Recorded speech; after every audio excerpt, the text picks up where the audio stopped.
All right, everybody, welcome to the November 18th Jackson Township Planning Board meeting. This meeting has been appropriately noticed and placed in all the forums pursuant to the Open Public Meetings Act, and therefore may allowed to proceed. Off to you, Madam Chairwoman. Roll call, please. Mr. Brezzi? Here. Mr. Bernstein? Here. Mr. Marzo? Here. Mr. Heller? Here. Mr. Riker? Here. Ms. Rose? Here. Mr. Tremor? Here. Mr. Weingart?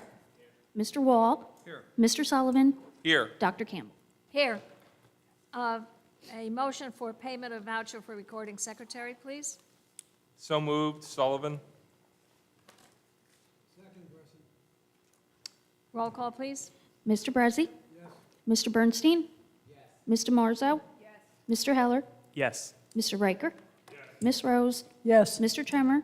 Yes. Mr. Weingart? Yes. Mr. Wall? Yes. Mr. Sullivan? Yes. Dr. Campbell? Yes. Before I move on, I want to make one housekeeping announcement. Please use your microphones on the dais and on the floor, because I've been getting concerned mention from the public that they cannot hear us, and we have quite a sizable number of people watching on Zoom, and the secretary is having difficulty with the minutes because she can't hear the testimony. So please be cautious using your microphones. Approval of minutes for October 28th, regular meeting. A motion, please. So moved. Sullivan. Second. Heller. Roll call, please. Mr. Brezzi? Yes. Mr. Marzo? Yes. Mr. Heller? Yes. Mr. Riker? Yes. Ms. Rose? Yes. Mr. Sullivan? Yes. Dr. Campbell? Yes. Minutes from November 4th, regular meeting. A motion, please. Motion. Sullivan. Second. Heller. Mr. Brezzi? Yes. Mr. Heller? Yes. Mr. Riker? Yes. Ms. Rose? Yes. Mr. Tremor? Yes. Mr. Weingart? Mr. Wall? Yes. Mr. Sullivan? Yes. Dr. Campbell? Yes. And we have one resolution tonight. Yes. Okay. Resolution 2024-38, resolution of the Planning Board of the Township of Jackson, County of Ocean, State of New Jersey, granting preliminary and final major site plan approval with design waivers for an office retail building for Cassville Office Plaza, Block 11602, lots 20 and 21. Eligible to vote are Mr. Brezzi, Mr. Bernstein, Mr. Heller, Mr. Riker, Ms. Rose, and Mr. Sullivan. Take a motion, please. Motion. Oh, sorry. Motion Riker to approve. Second. Sullivan. Roll call, please. Mr. Brezzi? Yes. Mr. Bernstein? Yes. Mr. Heller? Yes. Mr. Riker? Yes. Ms. Rose? Yes. Mr. Sullivan? Yes. Ms. DeMarzo, would you give a master plan report, please? Yes. Good evening. The Master Plan Subcommittee has reviewed and edited the entire master plan, which includes demographic information. We anticipate providing a further update very soon. Thank you. Thank you. And Mr. Shea, we have an ordinance to discuss. Yes, we do. We have a consistency review on for tonight. So just to, because I think we've done this once or twice in the past, what we're doing right now is the board is going to have to determine whether or not the recommendation presented by our professional planner is consistent or inconsistent with the master plan.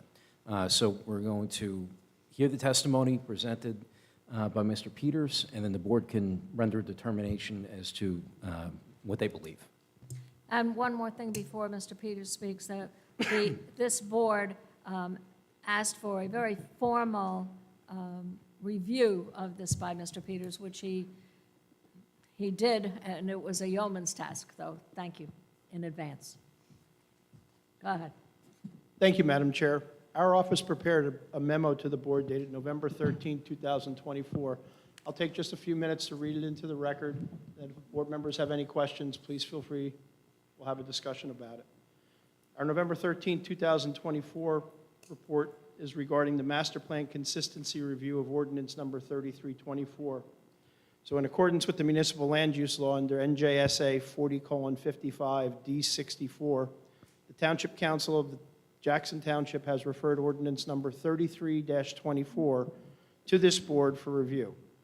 The proposed ordinance is entitled, "An Ordinance of the Township of Jackson, County of Ocean, State of New Jersey, amending and supplementing the municipal code of the Township of Jackson so as to amend Chapter 244 entitled Land Use Development Regulations." This seeks to revise the residential density standards in the Highway Commercial Mixed Use, or HCMU zone. Pursuant to NJSA 40:55 D26A, the board's required to review the proposed ordinance and transmit a report to the governing body indicating whether the provisions of the ordinance are consistent with the township's master plan. The board may also provide recommendations regarding any inconsistencies or other relevant matters. Now, the current Jackson Township Master Plan was adopted in 2009, covering a broad range of planning elements, including the required elements, such as the land use and housing, and other elements such as conservation, open space and recreation, circulation, utility service, community facilities, stormwater management, farmland preservation, goals and objectives, and a build-out analysis. This 2009 master plan was most currently re-examined in 2019. The 2019 master plan re-examination report recommended the rezoning of several properties generally located on the south side of County Route 537 between Interstate 195 and the Hurricane Harbor Water Park. As a result, the township adopted the HCMU, or Highway Commercial Mixed-Use Zone, and new zoning standards were created to accommodate both residential and mixed-use developments in line with the re-examination report's recommendations. However, the 2019 re-examination report does not explicitly address or provide specific guidance on residential density within those rezoned areas. The current proposed ordinance herein amends the residential density standard, but does not alter the permitted use of residential development within the HCMU zone. Therefore, the proposed ordinance remains consistent with the master plan's recommendation to allow residential uses within this area, and that the change in the density standard does not conflict with this recommendation, nor with the overall goals or objectives of the master plan. That's my finding, reviewing the ordinances before us and the current master plan re-exam. Now, if I ran through it, if I ran over it, please let me know. I'm happy to explain any portion of it that someone might not understand. Any questions from the board?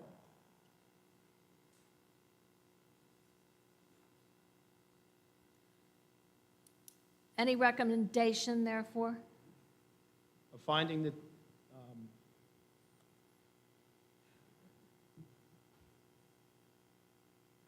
that ordinance 3324 is not inconsistent with the current master plan of Jackson Township. Therefore, it is consistent with, Well, I think the finding is that it's not inconsistent. right? There's a There's whole a fine theory line. of why we use certain words, but the correct Okay. interpretation would be that ordinance 3324 is not inconsistent Yep. with the current master plan reexamination. So, Madam Chair, I have a question. This is really for the attorney. From my experience in planning boards in different municipalities over the years, it's either consistent, which is, it's consistent, or this kind of circumlocution language of not inconsistent. Yeah, it's, I think we need to have clarity But it's not, because the not consistent. language is, I've always interpreted it as, it's inconsistent, but it's. So, ele- so it's a- it's a ter- it's the a term the of simplest, legal art. yeah, the simplest way to do it is consistent or inconsistent. The only reason why Mr. Peters is doing that is because the statute itself expressly states that it must not be deemed inconsistent. So it's just, he's reading the language from the statute, just, Using Mr. Wall's theory, it's consistent. it's consistent. It's the same thing, it's just, one is the verbiage of the statute, the other one is just common sense layman's terms, you know. But that's probably why you've had experience in the past with that.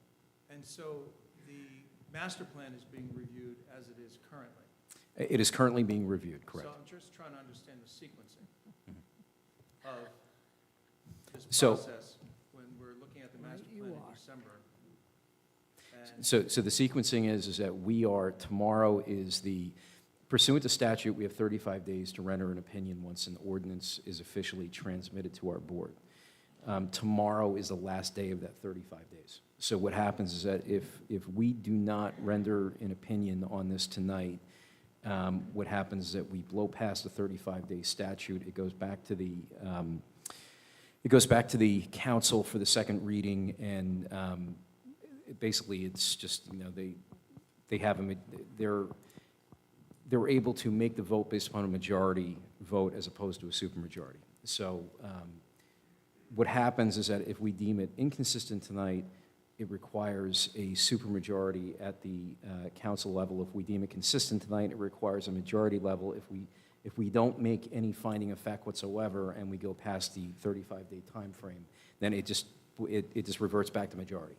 So it's just kind of a procedural function. So because it got formally sent to us, we had to act within the 35 days. Today is day 34, I believe. Tomorrow, we just go beyond the 35 days. so the not inconsistent remark would mean there's a supermajority at the council level, is that correct? No, so if it's not inconsistent, that means we're voting that it's consistent and it's just a majority at the council. And what is the legal or planning term for if it were inconsistent? Not consistent. What is the planning term? If it were not consistent with the master plan, what's the planning terminology? It would be inconsistent. Inconsistent. Just straight inconsistent? Correct. And you haven't made that finding? No. Okay. And the Mr. reason Wall? the reason's fairly straightforward. The 2019 master plan reexamination made recommendations to zone this area for residential and other uses. The current ordinance 3324 doesn't take away the residential component. 2019 master plan recommendation didn't set forth an ordinance. That's the job of the governing body. Planning board said, in the re-exam, we recommend that you put residential and other uses here. Subsequent to that, the governing body created ordinance standards which define the residential intensity of use on the land.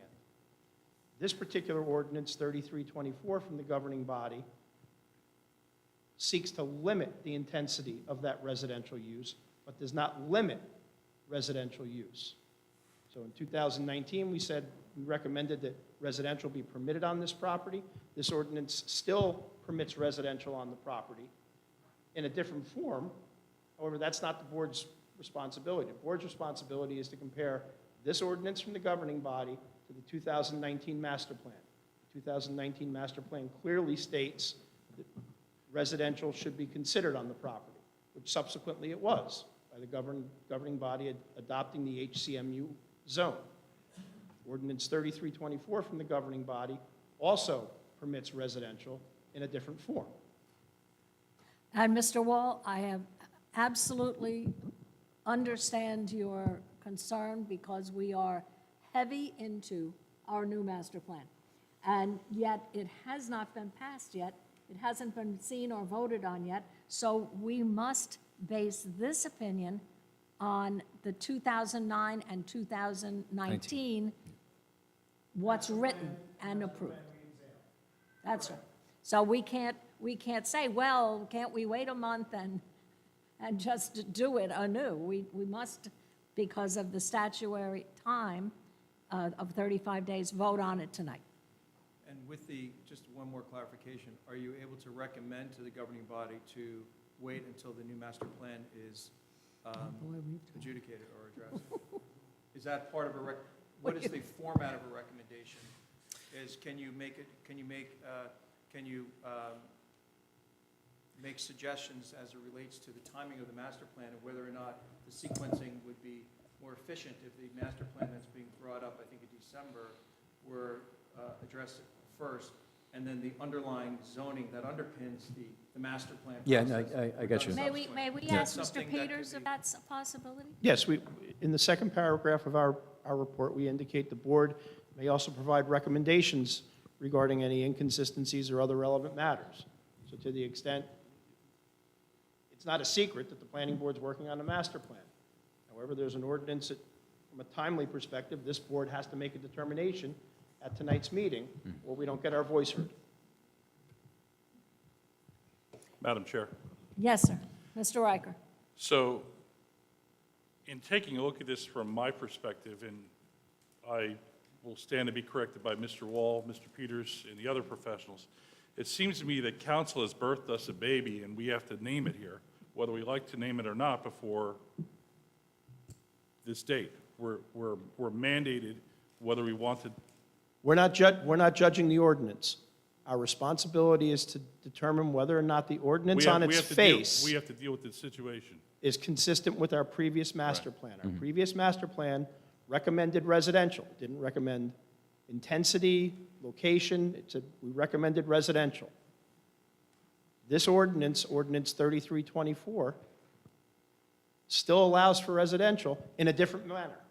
So quite Correct. frankly, the concerns about what the existing zoning is and what the new zoning is proposed really isn't a discussion, I think, subject to council. I agree with you, Here, but- I think it's a governing body issue. It's a public hearing issue.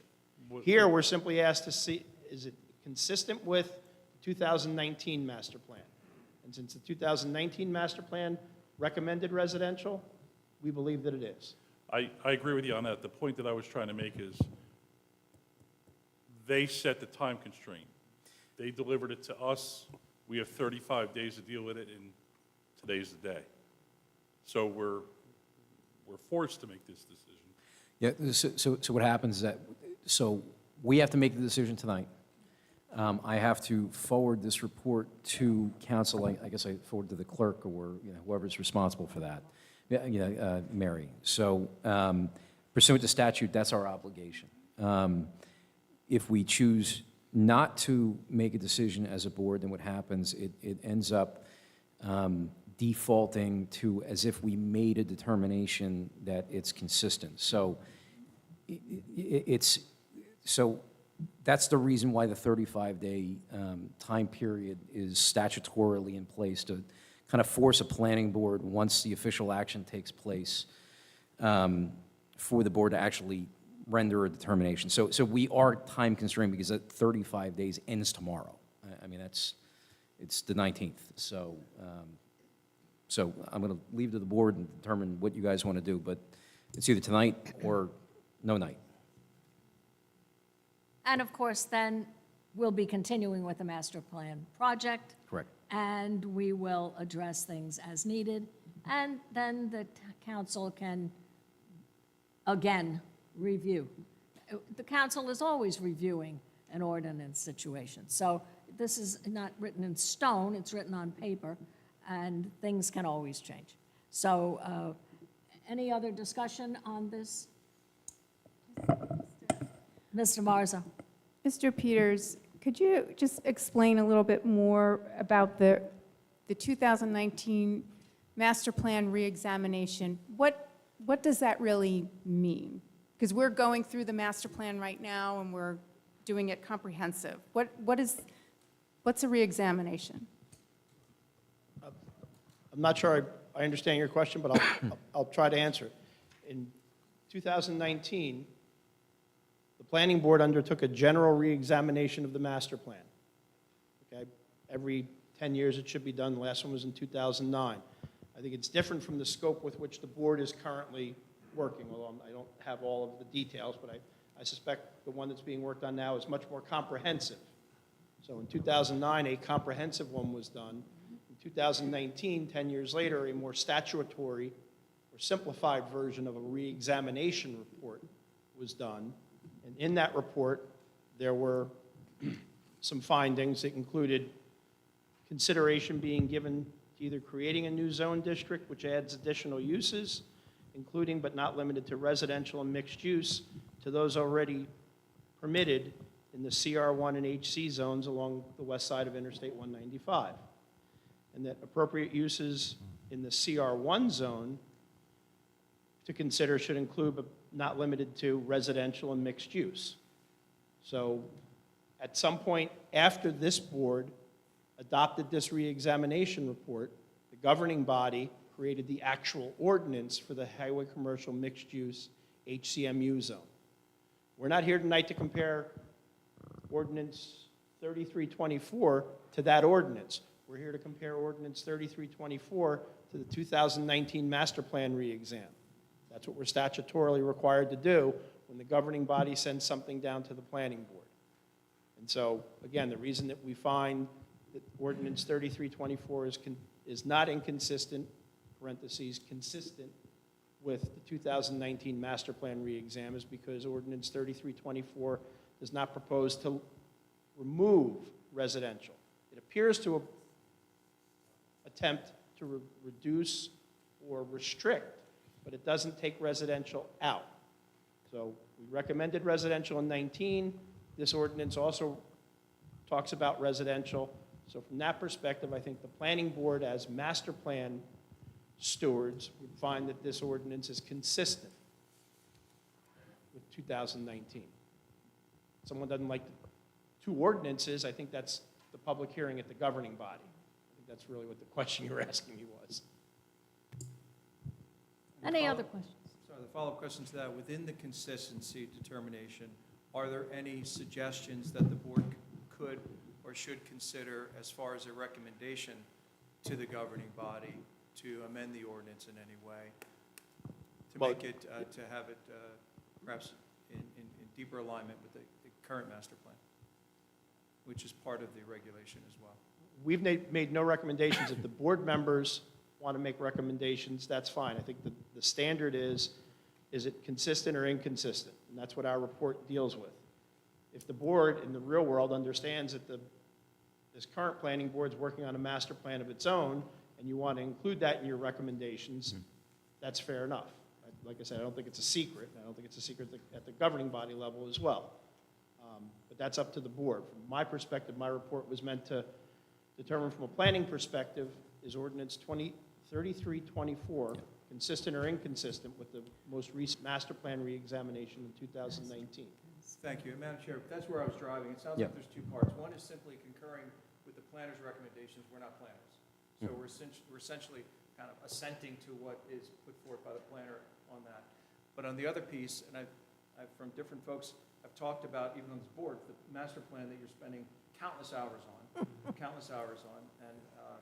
I appreciate being an observer to that, not a participant in that. So to be clear, that it strikes me as reasonable to make a recommendation that the council could consider or reject to allow the master plan to complete its work, which is imminent, before the ordinance is finally ratified. As a recommendation, that's struck me as reasonable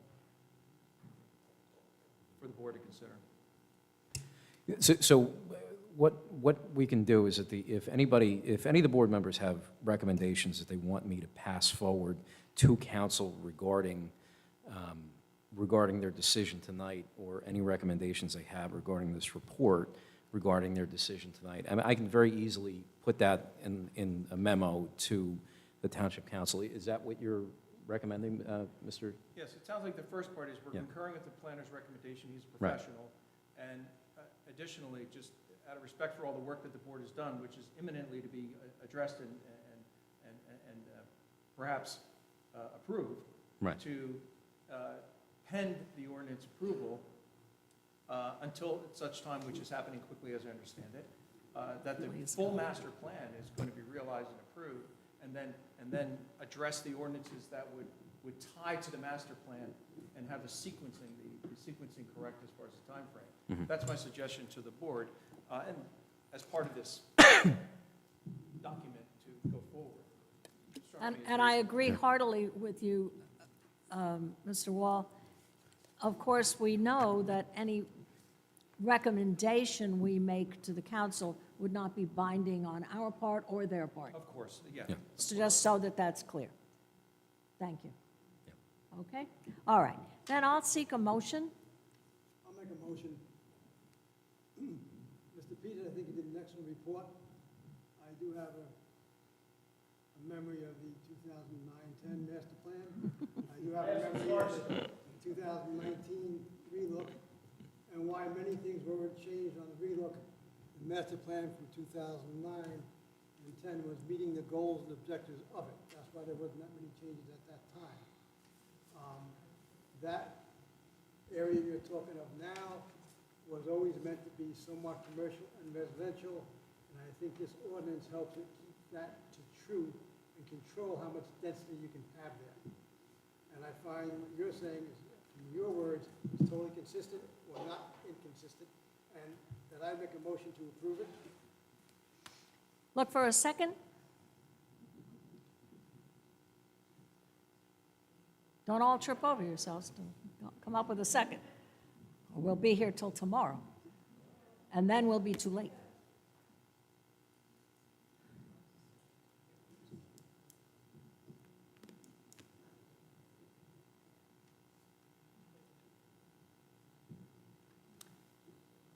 Asking once. Asking for a second twice.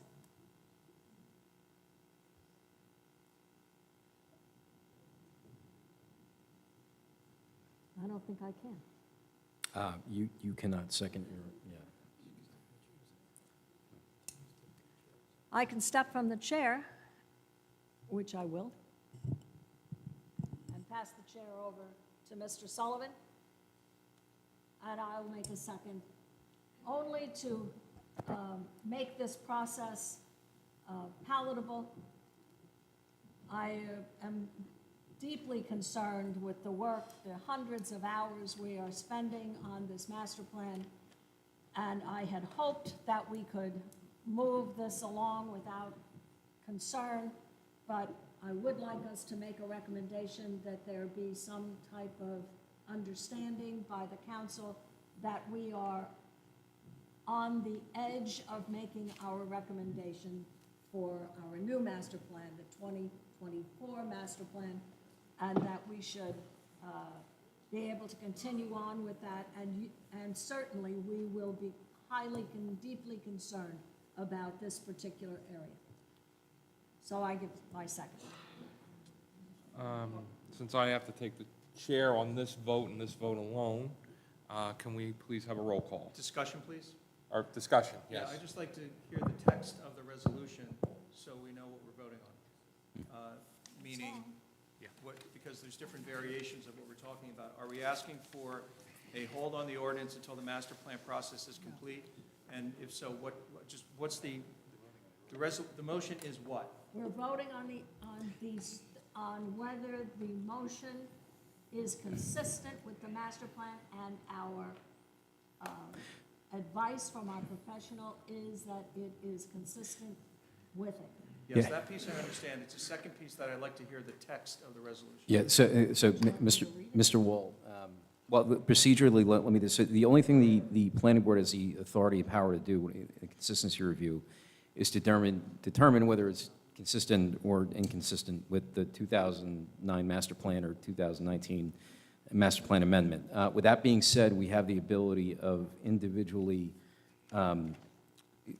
sending recommendations to the council in the memo that I can provide. I'm going to have to forward this to council anyway. And in that memo to council with Mr. Peters' report pursuant to statute, we can put, our own kind of non-binding recommendations as to, what we believe or anything to that extent. Yeah, just reading from some text here, we're able to make pertinent recommendations to approve the ordinance or its implementation. So I just want to have clarity. Are we also recommending that the implementation period is subsequent to the adoption of the new master plan? If the board agrees with that, I would certainly approve it. Otherwise, I don't have clarity as to whether we're making a recommendation or suggestion and who's wordsmithing it. Okay, so if we're going to go back to that, Mr. Bressi, you made the motion. What is your, I'm making the motion on what we're supposed to be ruling on tonight that is consistent with the master plan. And I think that's the key entity that we're voting on tonight. We have to be working on a master plan, so if it's voted on tonight and accepted, if it's voted on tonight and accepted, then the master plan would still be looking at it for any recommendations or changes they want to make to it with the new master plan. But the master plan that's in place now, it is consistent, and our professionals has deemed it's consistent, and that's why I made the motion. And the master plan committee is fortunate it's going now that they could look at it again and change or make recommendations. And I still stick with my motion. I guess I'll just make the request that you consider amending the motion. This is 40:55D26. We're allowed to make any recommendation. If we make the recommendation that the ordinance is pending subsequent to the adoption of the master plan. So it's a simple yes or no if the board is amenable. That's why I'm asking to amend the motion. And if not, then we can carry on. I don't want to belabor it. all right, why don't we have a board vote on that recommendation? All right, so that everybody's clear as to recommendation again, what Mr. we Wall. want to do. Mr. Wall, your recommendation. I'm recommending that consistent with 40:55D-26 and whatever other statute or regulations this applies to, I'm not a planner or attorney, that we're concurring with the planner on his consistency recommendation and further suggesting, non-binding suggestion, that the council pend the adoption of the ordinance to a timeframe that's in sequence with the adoption of the master plan. That's all. The new master plan, I should say, that you've all been spending countless hours on. I could amend my motion to include that. All right? Thank you. Given that motion, I'll take back my chair position. Given that motion, can I get a second? It was good job, Joe. Yes, second, DeMarzo. Demarzo, second. Roll call, please. Mr. Bressi, Yes. Mr. Marzo, Yes. Mr. Heller, Yes. Mr. Riker, Yes. Ms. Rose, Yes. Mr. Chemmer, Yes. Mr. Weingart, Mr. Wall, Yes, thank you. Mr. Sullivan, Yes. Dr. Campbell. Yes. All right. So, and we now task our attorney to get that paperwork to the township clerk tomorrow so that we're in compliance. And if any of the board members want to shoot me any recommendations, just shoot me an email spelling out, and I'll see if I can include it in the memo I have to provide to the township. Thank you very much. All right, now we'll proceed with our regular agenda. Thank you for your patience.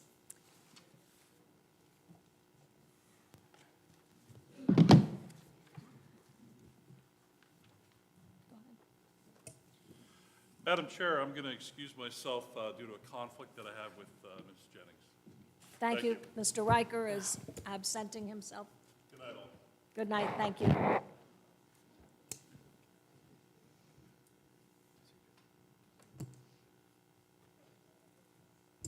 Ms. Jennings. Thank you. Good evening. For the record, I'm Donna Jennings from the law firm of Walent, Goldman, and Spitzer. As the board is aware, at its meeting of August 19th, 2024, the board denied the application without prejudice because the applicant had not satisfied what the board determined to be a condition precedent that the applicant obtained prior approval from the township's mayor and council to accept the dedication of the previously proposed public roadway.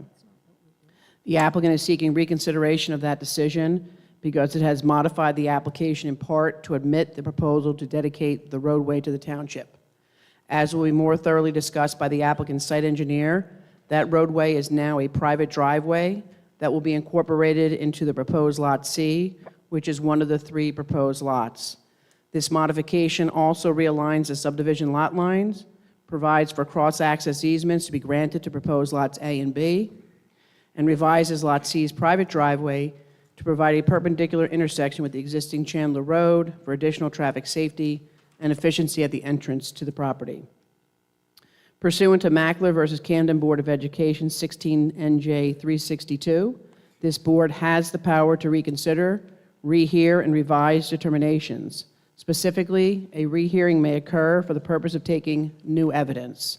Thus, the board's jurisdiction to reconsider this application is proper. As the board will recall, the applicant is seeking preliminary and final major subdivision and preliminary and final major site plan approval to construct 4 private religious schools, a wastewater treatment plant, and related improvements on property located at 390 and 394 Chandler Road, identified as Block 801, Lots 62 and 63 on the Township's tax maps. The applicant is also seeking to subdivide the lots 62 and 63 into the 3 proposed lots, which are labeled as A, B, and C. Hearings on this matter have taken place November 6, 2023, November 20th, 23, February 26, 2024, June 17, 2024, and August 19, 2024.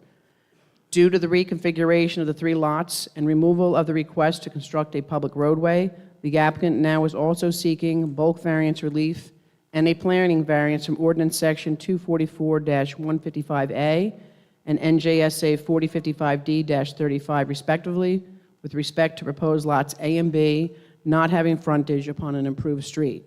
This is relief it previously did not require and is triggered solely by the elimination of the proposed public roadway and the merger of that lot into Lot C, which will now function as a private driveway.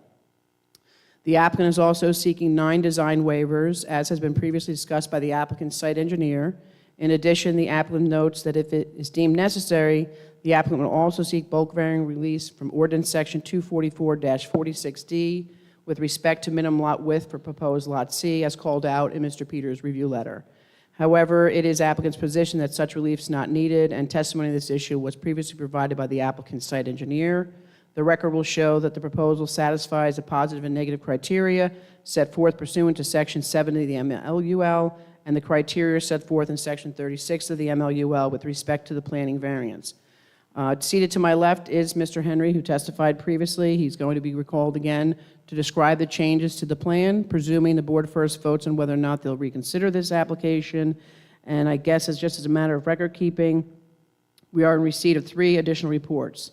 The Tree Specialist Review Letter Number 5, dated November 13, 2024. The Board Planner Review Letter Number 5, dated November 13, 2024. And the Board Engineers Review Letter Number 4, dated November 14, 2024. Mr. Shea. Yeah, Mr. Riley is, there you go. My name is Bernard Riley. I'm from the firm of Gazarowski and Holobenko. I know Mr. Gazarowski was here at a couple of previous meetings. He couldn't make it tonight, so I'm appearing in his stead. I have a few comments and objections to the applicant's request. Again, I'm not saying you can't start over again on a new application, but to call this a reconsideration and somehow sort of meld or try to meld all the previous testimony into this proceeding is not the appropriate thing to do. The matter can be, it was a dismissal without prejudice. So that means that the applicant could come back with a different plan, and they have come back with a different plan. But it is a different plan. So to somehow try to say, well, you can take my testimony from the first plan and we'll just put it into the second plan, I think is improper. This is a different application. It does have a number of differences, which she enumerated, Ms. Jennings just enumerated. I have certain other objections, one of which is, and really the main one on a technical basis, is that because the road, the road is on Lot C, and it is a road that provides access to Lots A and B, I would submit, and again, I think your attorney is probably familiar with the case law on this, that under the Nichols versus Little Furry, Knuckle, I'm sorry, I stand corrected, thank you. Knuckle versus Little Furry Planning Board case, which is a Supreme Court decision. If you have a drive or a road that's on a different lot from the lot that it services, it requires a D variance that should go to the zoning board, not the planning board. So that's a reason why this really doesn't belong as a reconsideration before this board. It really should be a new application before the zoning board.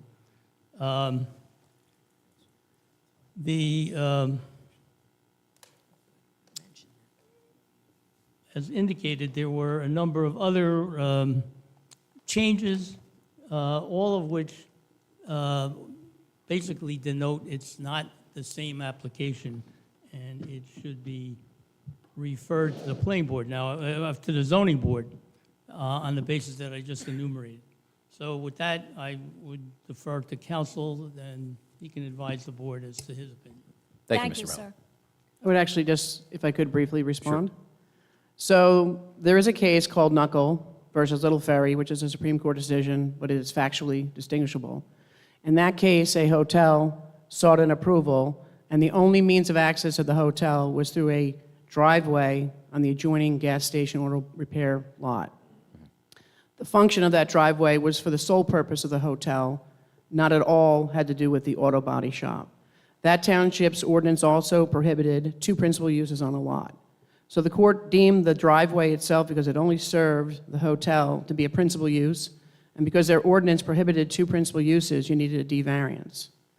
The difference here is, it's not a road for one, it's a driveway for Lot C. And your ordinance, even if we want, and so it's accessory on the lot for Lot C to service their building. They are allowed to grant somebody an access across their driveway to get to their properties. That's why the state statute recognizes under Section 35 that you are allowed to have lots that are landlocked, some way to get to them, and it doesn't trigger a D variance. And then more significantly, your ordinance allows multiple principal uses on a lot in a commercial zone. And so even if the driveway was considered a different use, a second principal use, it's allowed because you're allowed to have two principal uses on the lot. So it's completely factual, distinguishably from the Knuckle case. And we were very careful. So if you remember, we went back and forth about this. We called it a public road.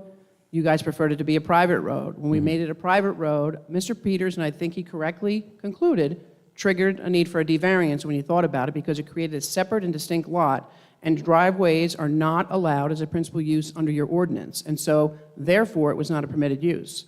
So after the August 19th meeting, we put our heads together again and said, okay, you know what?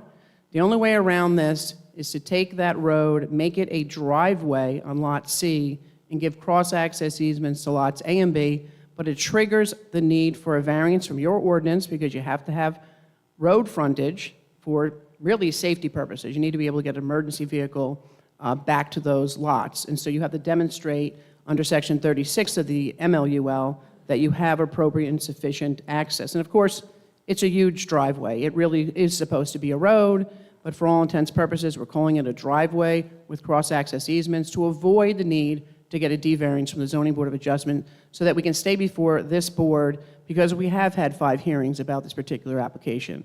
Now, with respect to whether or not the board has a right to rehear or reconsider this particular application, the law is very clear. There's been no resolution that's been adopted, and you denied it without prejudice, not with prejudice, a big difference. If there had been a resolution adopted, Mr. Gazabrowski had written a letter to the board, and he had said, I think they need to go to the law division. If there had been a resolution adopted, I would agree with Mr. Gazabrowski. The board no longer had jurisdiction, and only a law division judge could remand us back to the board, or we could have a settlement and a Whispering Woods hearing. But that didn't happen. We had some communications, and we agreed to come back making a change, a significant change, in my opinion, to the plan only as it relates to the road. All other aspects of this application are exactly identical. It is the same exact 4 buildings that you have seen now for 5 public hearings. It's the same layout. It is changes that we have made to address concerns brought by not just the board members, but by the board consultants with the application. So really, it's an imaginary line has shifted and just made Lot C bigger.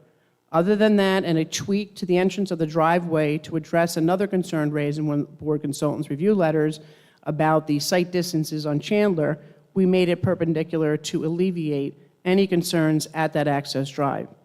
So I would implore the board to respectfully reopen the application, grant us the motion for reconsideration, Let us put on some testimony by Mr. Henry. Our case is then done, and the objectors can put on whatever case that they deem necessary. Yeah. All right, so now I'll address the board as to those two issues. First, I agree with Ms. Jennings' interpretation of Knuckles' case. Additionally, I believe that Mr. Gazarovski, way back in the past, challenged this issue with the zoning officer, and I believe the zoning board attorney ruled that he was out of time on that issue. I may be kind of parsing words on that, but I think that was a gist of what the conclusion was. So I think we can put that issue to bed. Second issue is the reconsideration. We denied this application without prejudice due to the fact that they wouldn't give us additional time to at least have some kind of recourse or input from the Township Council as to the dedication of the roadway. That issue is now moot because the applicant decided to basically reinvent the driveway situation, deem it a private driveway, and then seek the necessary hardship variances that are required for I believe, the frontage. So as of right now, the reasons why we denied it are now moot. The applicant is now before us, and we have to make a determination as to the reopening of this application so they could put limited testimony on as to the changes that they made and any consequences therefrom, and then allow the interested party to put on, or cross-examine and put on any testimony that they would like to as well, so we can conclude this thing. But we have to make, it's a two-step process. First, we have to render determination. We have to make a motion to reopen for reconsideration, and then we move on to the proceeding. All right, we'll seek a motion, please, to reopen. I'd like to make a motion to reopen. Sullivan? Second, I'll second the motion, Bressi. we'll have a roll call vote, please. Everyone vote on the reconsideration, or just those that are eligible to vote on the application? Everyone. Yes, everyone can vote Okay. on the reconsideration. Mr. Brezzi? Yes. Mr. Bernstein? Yes. Mr. Marzo? Yes. Mr. Heller? Yes. Ms. Rose? Yes. Mr. Tremor? Yes. Mr. Weingart? Mr. Wall? Sorry, I want to clarify that one more time. I was not at the last meeting, so I just want to be clear whether or not I can vote. You're not eligible to vote on the, On the On the- reconsideration, that's fine. He can well, no, that's why I asked. He's not eligible to vote on the. he can abstain on the approval. reconsideration, but he can vote on the On the application. did you? There are 5 members who are not eligible to vote on this application I want to maintain the integrity of the application. because they didn't hear all of the previous testimony. Can they vote? Okay, if they certify as to whether or not they've watched it and. They didn't watch it, so they have not heard all the testimony. That's why I asked if I should call on them to vote. Okay. All right. Look, Laura, I did advise you that I watched all the videos from the 19th. Yeah, I have you as eligible. Okay, thank you. Okay, so do we? I have not eligible to vote on this application. Mr. Bernstein, Ms. Rose, Mr. Weingart, and Mr. Wall. Okay, but that leaves us with a majority, correct? Yeah, then that's fine. I just didn't, I just wanted to know if they could vote on the reconsideration piece. I think to keep the record clean, I would not have them vote on the motion for reconsideration. Yeah, that's fine.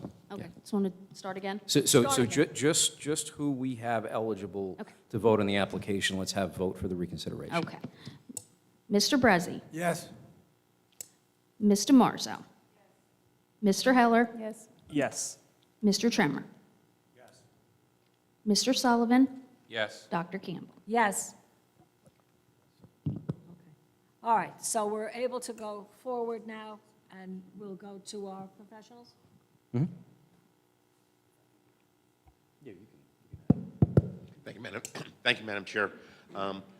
Ms. Jennings, I think summarize the application. Excuse me, sir. We're going to hear from our professionals first, then we'll hear from you. Thank you.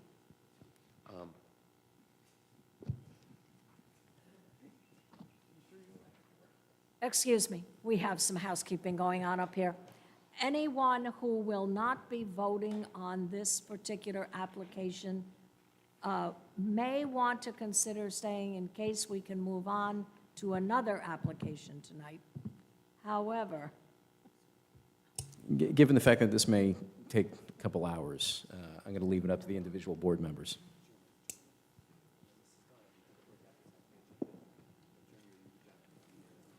all right. So,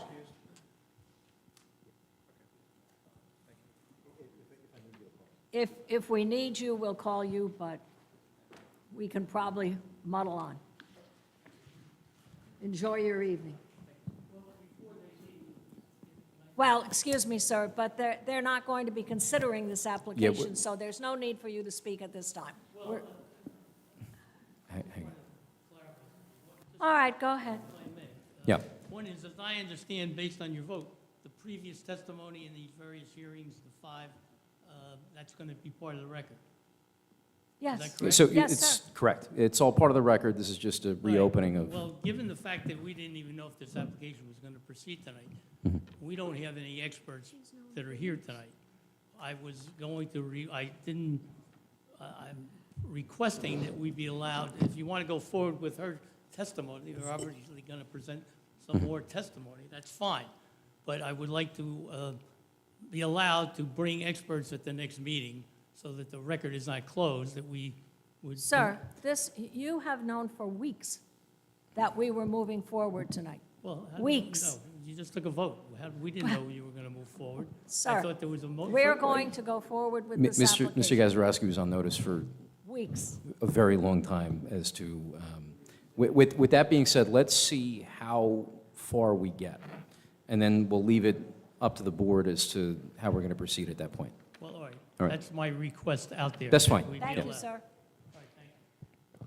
All right, Mr. Clay, thank you. I think we were in the middle of your comments. Thank you, Madam Chair. The application at the time of denial, I think, failed because the applicant wasn't willing to let the board resolve the question of, public or private, would the town take it or not. I think if it was private at that time, that vote would have continued and the matter would have been resolved one way or another. The applicant has come back. Now it's a private road, and for all intents and purposes, I'm sorry, Mr. Klee, could you just call it a driveway, not a road? Thank you. called you miss. Semantics, it's all semantics. But for all intents and purposes, the application, from an engineering perspective, is identical to what we saw. I do have some questions, and just a few as far as the modifications from from public to private, how that plays in. The applicant will also have to address the new variance relief, which is requested. It would be my recommendation, just based on the private nature of the road driveway now, that, I think it supports the variance relief that's requested. Just the questions that I have, which the applicant would address, is what exactly the Chandler Road improvements are. Is there security and access restrictions proposed? And is there going to be a limitation of on-street parking, both on the new driveway and Chandler? One last one relates to the pavement width of the road. It just, 50 feet seems excessive to me. When it was a public road, it was a 70-foot right-of-way. It just seemed way out of line. And it's no longer a right-of-way, but it's still 50 foot of pavement, and I still find that excessive. Didn't we discuss the fact that we wanted that excessive width for the sake of emergency vehicles? Yes, you are correct. I seem to remember that. And having done 5 of these, and my visually getting a little wise, foggy. and visual-wise, it actually looks a lot better. There's islands, there's an island in the middle. Emergency Correct. access has been provided. So I believe that we wanted that width in order to accommodate, Mr. Tremor, isn't that true? That is correct. Okay, so, thank And I you. believe you are correct. But that concept of the divided with the island in the middle, that wasn't on the table when it was a private roadway, originally submitted. Public roadway, sorry. Correct, all right, thank you. Thank you. All right. Mr. Peters. Madam Chair, our office has a report dated November 13, 2024 for this reconsideration application. 2 sets of variances. One's a lot width variance for Lot C. The second is what we refer to as a planning variance for the other two lots for not fronting on an improved road. Otherwise, everything else is the same. Mr. Klee handled the engineering and traffic circulation respects of that. Very good. All right, where are we? All right, now we Move on with leave it off to testimony. the... Sure. Just because I'm testimony or words that were given today, I just want to make sure I heard right. According to Mr. Klee and Mr. Peters, you guys said that everything is consistent before, there's no major changes to the footprints or anything like that? Absolutely. I just want to make sure, because you hear that everything's changed, and you hear that it's consistent with what was before. I just want to have in my mind, is it consistent or not? It's not inconsistent, it's Thank consistent. you. Okay, thank you. At this time, I'm going to call up Mr. Henry, who has testified before, but I don't know if you want him re-sworn or just remind him. Oh, we re-swear everybody. You'd like to swear at everybody, okay. You swear or affirm to tell the truth, the whole truth, and nothing but the truth. I do. All right, please state your name, spell your last for the record. James Henry, Henry. All right, and the board accepts his And credentials? we accept your credentials. Welcome back. Thank you, Madam Chair. Okay, if you could, Mr. Henry, just state for the record or confirm for the record that your office has prepared the revised subdivision and site plans? Yes, correct. And if you could just describe the basic changes to the subdivision and how that might impact the site plan? Yeah, hang on one second. Are you testifying as an engineer and a planner? Or? Correct. Yeah, Correct, that's what he did both times. Gotcha. Yes, previously qualified as an engineer and planner Yep. by this board. Yep. If we could bring up, can we bring up A30 on the... So A30 is the overall site plan rendering dated today, November 18th, 2024. I'm going to reference this for majority of my summary as far as the changes that took place. As was previously mentioned by our attorney, there really were not very significant changes made to the overall site plan. There were some minor changes made in order to address a number of different comments that we did receive in the interim. The main one being the public road that we had previously proposed is now a shared private driveway, and that will be located on Lot C. Lots A and B, which are on the top of the plan, as you see the exhibit, on the along the easterly side of the plan. We have Lot A, which has the two schools, Lot B, which is just the one school, and then Lot C, which is on the westerly property line. And if you could just confirm for the record, all those buildings and the parking lots and everything on those lots remain in the same exact location, same size? There were no changes except for Lot C, obviously where there were a couple of changes regarding the drainage and that sort of thing. So the other thing is we're now proposing an access easement for the proposed driveway. That's a new change, but not substantially different than what was previously existing. The uses, just kind of reiterate what was discussed earlier, this is a proposed driveway. It's really an accessory use to the primary use, which is a school, and that is permitted use by zoning. Now there are the modified inclusion of the private driveway does change some of the bulk requirements. The bulk requirements are shown on the site plan. Really, there were no really substantial changes which created variances, other than in two instances. One being the lot went from being a corner, Lot C went from being a corner lot. And I did review Mr. Peters' review letter where he is of the opinion that it goes from being a corner lot to an interior lot. And, we can agree with that, being that the corner lot didn't have a variance previously, and now that it's considered an interior lot, we can agree with his determination where there is a lot width variance. Could you just clarify for the record, though, why is it considered an interior lot? So it's an interior lot because previously the private driveway was a public street, so obviously you have an intersection of two public roadways at Chandler Road. If you read the definition of a corner lot, this lot no longer meets that definition, so it could either be a through lot or it could be considered an interior lot. And based on Mr. Peters' determination in his review letter, I believe he took the stance that this would be considered an interior lot. I could see it being considered a through lot just because there is Truman Street, but it's kind of awkward. It's also a paper street, so we'll agree with his determination that it's an interior lot in this instance, which changes the way the lot width is calculated, whereas previously it was not a variance, and now because it's an interior lot, it's now a variance. So, and we had previously given testimony, I believe Mr. Peters had previously agreed with my calculation that this was not a variance under the last time I testified. So now lot width will be a variance, which will be 170 feet approximately, which is an existing condition, which will be maintained under the proposed conditions. And just so the record's clear, what is the requirements for lot width in the zone? Lot width in the zone is 200 feet. Okay, and that the 170 and change is at Chandler? Correct.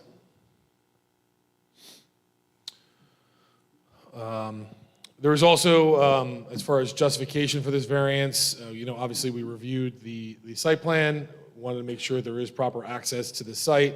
The emergency vehicles, we did receive a review letter from the fire department. We did go over and we did make some changes from striping on the plan, which was not previously shown, where we do show fire lane striping all throughout the private driveway. And we also indicate on the private driveway that there is no parking along the private driveway and that there is going to be no parking fire lane. You can see in yellow on the exhibit before you, in a number of different instances, we show, this is a fire lane and that there should not be parking and it should not be, cars parked in this driveway. So we did accept all the changes recommended by the fire department and do our best to really make sure that there isn't going to be an issue from an emergency vehicle standpoint.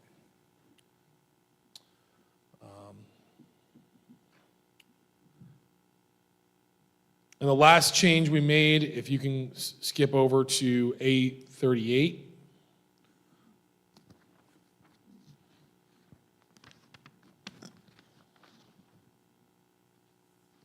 So A38 is an exhibit that our office prepared. It's entitled,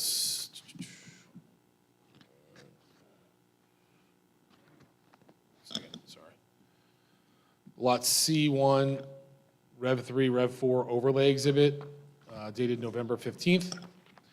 And this exhibit basically shows the old driveway configuration in red and the new driveway configuration shown on our site plan in black. There is a minor modification to the driveway as it intersects with Chandler Road. Really, the Chandler Road and private driveway intersection is more perpendicular under the proposed conditions. While we thought that the driveway intersection we had previously proposed was acceptable and was safe, as testified by our traffic engineer, we think this is an improvement over the proposed conditions. It's even better than it was. So by reconfiguring this, it gives you a better site triangle. It also kind of reconfigures it so you have a 90-degree intersection, which we think is an improvement over what we had previously proposed. There also is a minor alteration to the drainage basin on the westerly side of the driveway. You can see we slightly, sorry, my, it's not working, it's coming in now. That one works?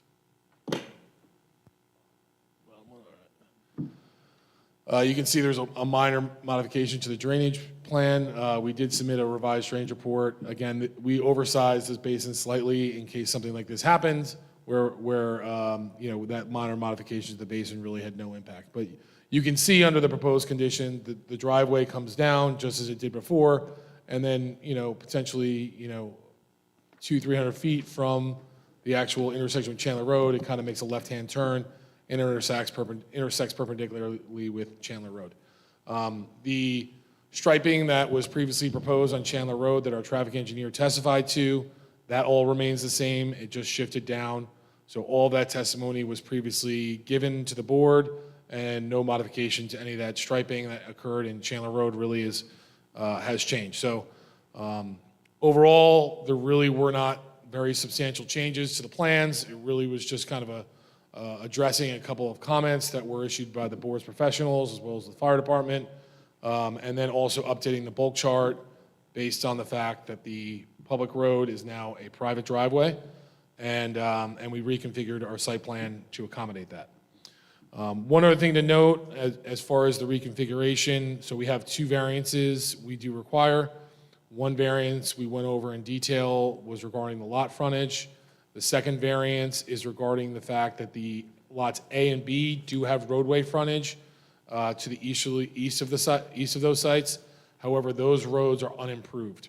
So per your ordinance, there is a variance required for those 2 roads. You know, as we've gone over in pretty good detail here, access is going to be provided through Lot C, so they're not going to be provided by the public right-of-way that are unimproved. They're going to be provided through Lot C, and there'll be a cross-access easement to lots A and B. One other thing to note is 2 of the waivers, which we had previously requested, are no longer required. Multiple access points on any street, that is no longer required.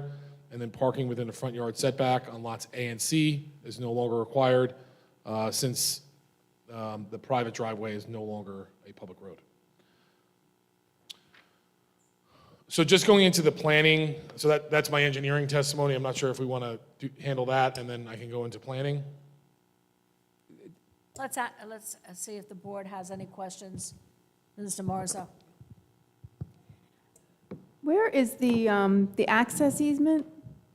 Sure. So the access easement, if you go back to exhibit A30, please.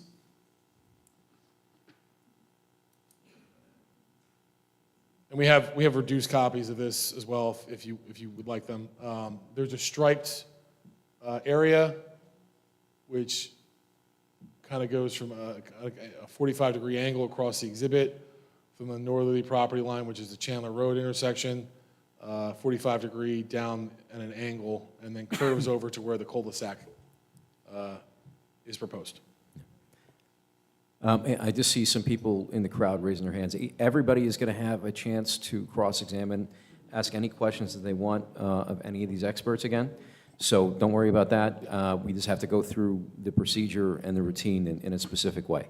So eventually, in a little while, you'll have an opportunity to ask these guys whatever you want, right? And that whole paved area, just to make sure we're clear, is a private driveway. It goes from the intersection of Chandler Road and then extends all the way out to the cul-de-sac, and it's in a striped area, and that is the easement area, and then the paved area is the private driveway. Thank you. Anyone else from the board have any questions? Mr. Clay? Just quickly, there's no parking on the driveway or Chandler. Correct. Chandler, I'm not. We're not really changing anything that's on Chandler. So I don't know about Chandler, but the fire department had asked that we provide striping along the curbing, along the private driveway, and also add no parking fire lane. And we propose that along the whole extent of the private driveway. But there's no parking proposed for Chandler. Correct. No. Yes. And any proposals for access restrictions, gates, or anything like that? No. And you'll comply with all the prior comments if they already haven't been addressed? Yes. And you'll get all the permits? Yes. That's all. Thank you. Speaking of gates, we've been down this, excuse the expression, road before, and we did encourage another school of this type to consider gates to keep it from being an attractive nuisance when no one is on the premises. So, and for the safety of your environment. So you might think about that while we're sitting here thinking that it might be a safety feature to have a gate system. Nothing elaborate, but keep that in mind for safety's sake. Thank you. We'll discuss that with our client. Mr. Tremor. I want to thank you for the access around the buildings. I know we debated it a little bit before. No problem. Is it going to be marked fire department access or any type of curb cut for those areas? There is, yes, it's a depressed curb. It's actually a depressed curb right in that area, so the trucks can access it, yes. Great, good job, thank you. Thank you. Thank you. Anything else? All right. Your next hat. Just real quick, The maintenance for the road, is that going to be done by HOA? What are you, how are you going to, is it going to be a joint fund as to maintenance of the road? I don't think we've gotten that far, but it's going to be on Lot C's property, and I imagine there'll be some kind of an agreement in the cross-access easements. Okay. All right, I'll quickly get into my planning testimony. I previously given quite a bit of planning testimony, and the only real new changes to it is that now we're calling out basically two variances. One is for the frontage on an improved street, which is 244, 155A, and the second one is for 244, 46D, which is minimum lot width, whereas 200 is required, and we're proposing 170.58. So these two variances can be granted by C2 flexible C variance, where it can be granted if the applicant can show the purposes of the municipal land use law would be advanced by deviation from the zoning ordinance requirements if the benefits from the deviation would substantially outweigh any detriment if the variance were granted. A board must review the variances requested on its merits to confirm the applicant. The application specifically relates to a specific piece of property. It's very unique, and the purposes of the municipal land use law would be advanced by the deviation from the zoning ordinance requirement. So we've gone over in detail the uniqueness of this property. You know, it's very narrow as you go towards Chandler Road. In fact, it requires a lot width variance. And then as you extend to the south, you know, it opens up and it is a lot wider. So there's very uniqueness. There's very unique. This is a very unique situation. Also, obviously, that now that we have a private driveway that goes through, it's also unique that the private driveway will be shared with lots A and B. As far as the goals that will be advanced as part of this approval, Goal A, which is to encourage municipal application or municipal action to guide the appropriate use of development for all lands in the state in a manner which will promote the public health, safety, and morals and general welfare. Goal G, which is for sufficient space and appropriate locations of a variety of local, residential, recreational, commercial, and industrial uses by both public and private entities. Goal M, Goal I, Goal H. Obviously, we've gone over in detail why, you know, there's robust landscaping proposed, and really will create a nice visual environment for the overall campus. There's really no detriment to the public good, as deviation will maintain much of the heavily wooded area around the perimeter of the site as much as possible, and also provide additional buffering around the perimeter of the schools to the maximum ability of the applicant, and provide screening for the neighborhood properties. As far as the waivers were previously testified to. Nothing really changes for the waivers. The same waivers are requested, other than the two waivers that I said were no longer required. And then as far as the negative criteria, no variance can be granted if it will present substantial detriment to public good, or if it will impair the intent and purposes of the zone plan or zoning ordinance. The first prong of that is substantial detriment. The variance can be granted without can the variance be granted without substantial detriment to the public good? I think these are really technical variances. Obviously, one of them is regarding lot width. Lot width already exists out there today. We're not changing it. It's really a continuation of the existing situation. It's just a subdivision that does occur. And the other one is more of a technical, because, you know, while we do front upon unimproved roadways, our access is given through the adjacent road, Lot C. So obviously, the reason this ordinance exists is so that, you know, a property can have access to their to the site. In this situation, we are not accessing the property through public right-of-way. We're accessing it through a private right-of-way and a permanent easement that will be proposed on Lot C. So it's obviously a unique situation for this property. And the second prong is impairment to the zoning plan. This definitely furthers the township's municipal goals. And encourages the use of planning techniques that will be effective to integrate desirable residential communities and viable commercial and service uses, resource protection, and open space areas. So I think we've shown that this property is very uniquely suited for this use, and also for the variances that we're proposing today. So in closing, I think overall, this is a permitted use that requires 2 variances, which are only required because of the private driveway conversion that we agreed to do, and that if we did not have a private driveway, we would be a variance-free application. And then by doing the private driveway, we were able to eliminate 2 additional design waivers, which were previously requested. I think overall, I think that the application really does a good job of proposing adequate parking and really proposing a significant amount of landscaping around the overall site as well as the perimeter of the site to help buffer this use from the adjacent residential neighborhoods.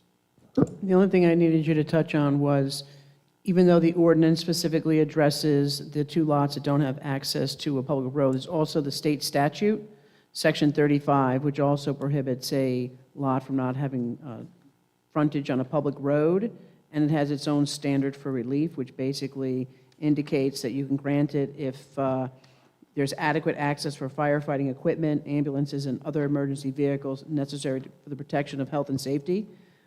Based on your testimony and the width of the private driveway, do you believe that we're able to accommodate that? Yes, and we provided circulation plans to indicate that, and we provided that to the township.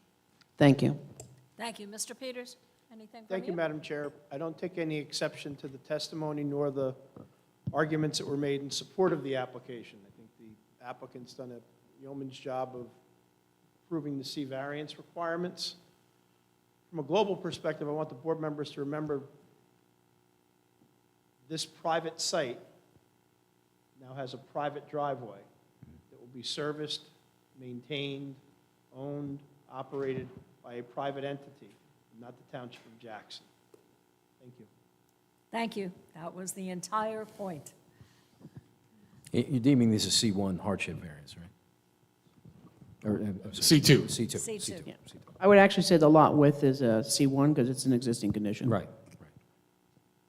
All right, now, I think just to make it easier for the public, we'll open the public comment section that would just be about this gentleman's testimony.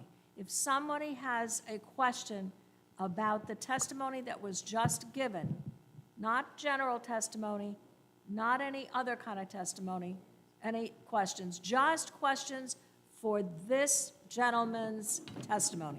Please come forward.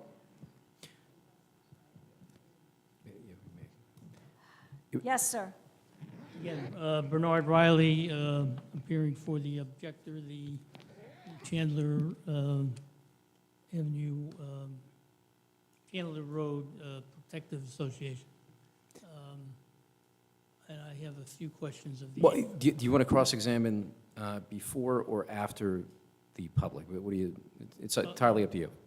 Well, I typically find most boards say you should do it before, but that's up to you. I'm not going to...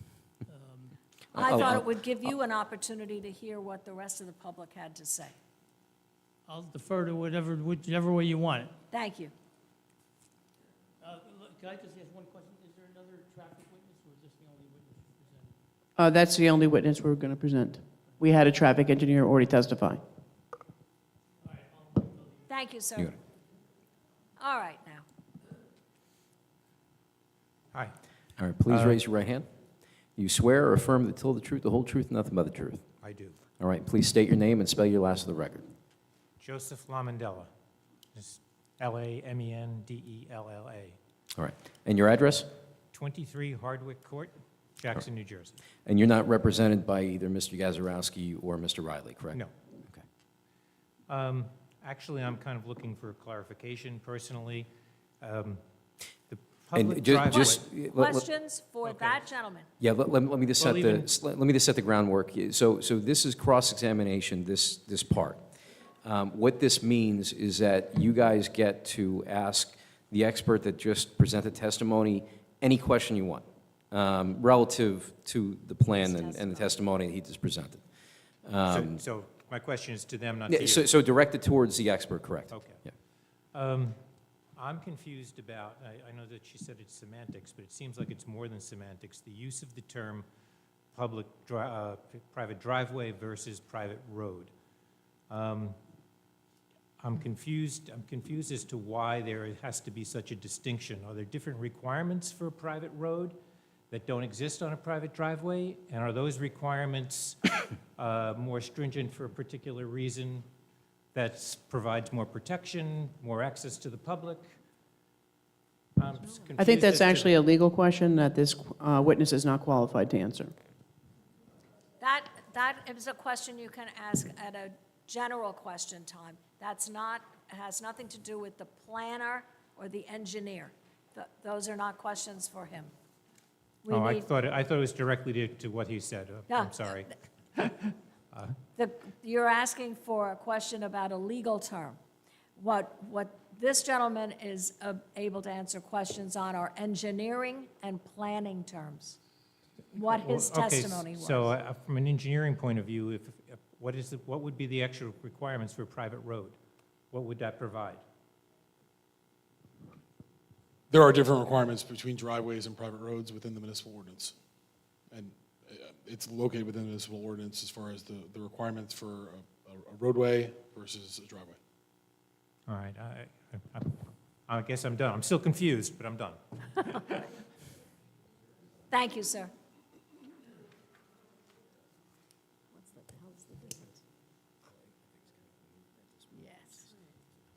Yes, ma'am.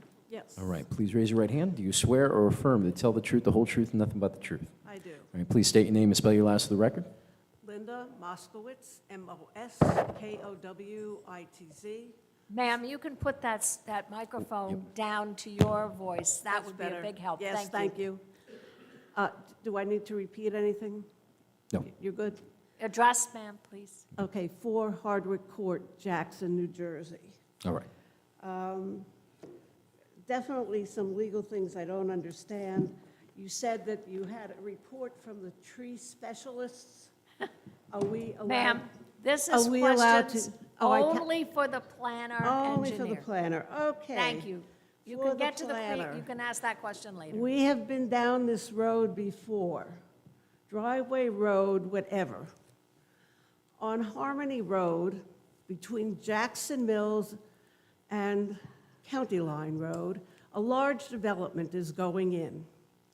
They have a resident driveway access, and they have an emergency vehicle driveway access. Your plan does not have. I don't care if the fire department agrees with you or not.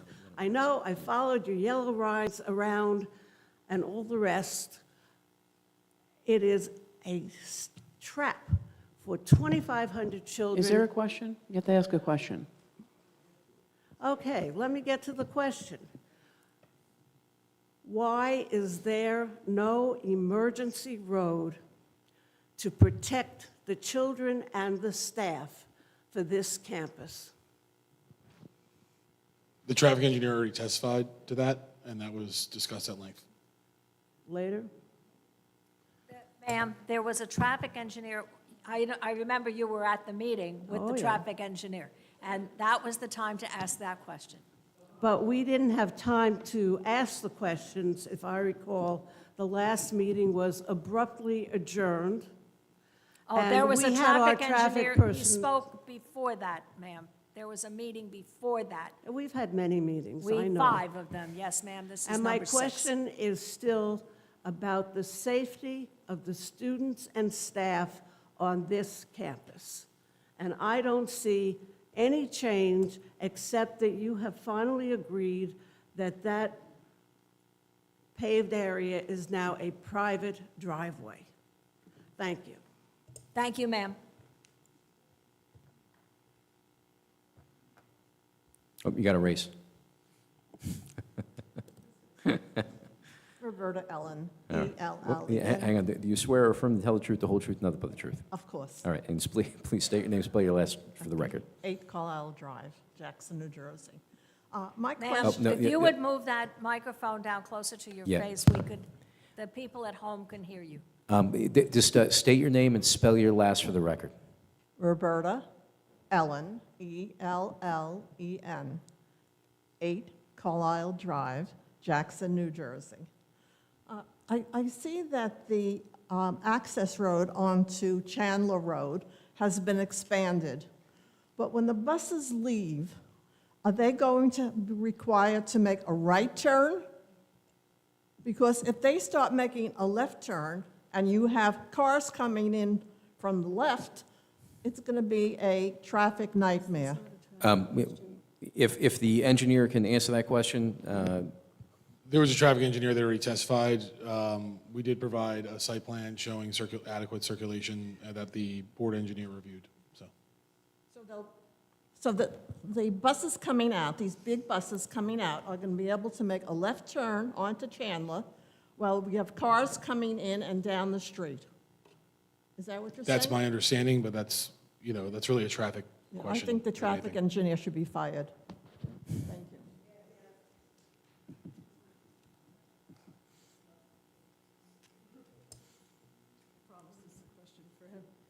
Victoria Regan, oh, R-E-G-A-N. hang on, do you swear or affirm to tell the truth, the whole truth, nothing but the truth? Yes.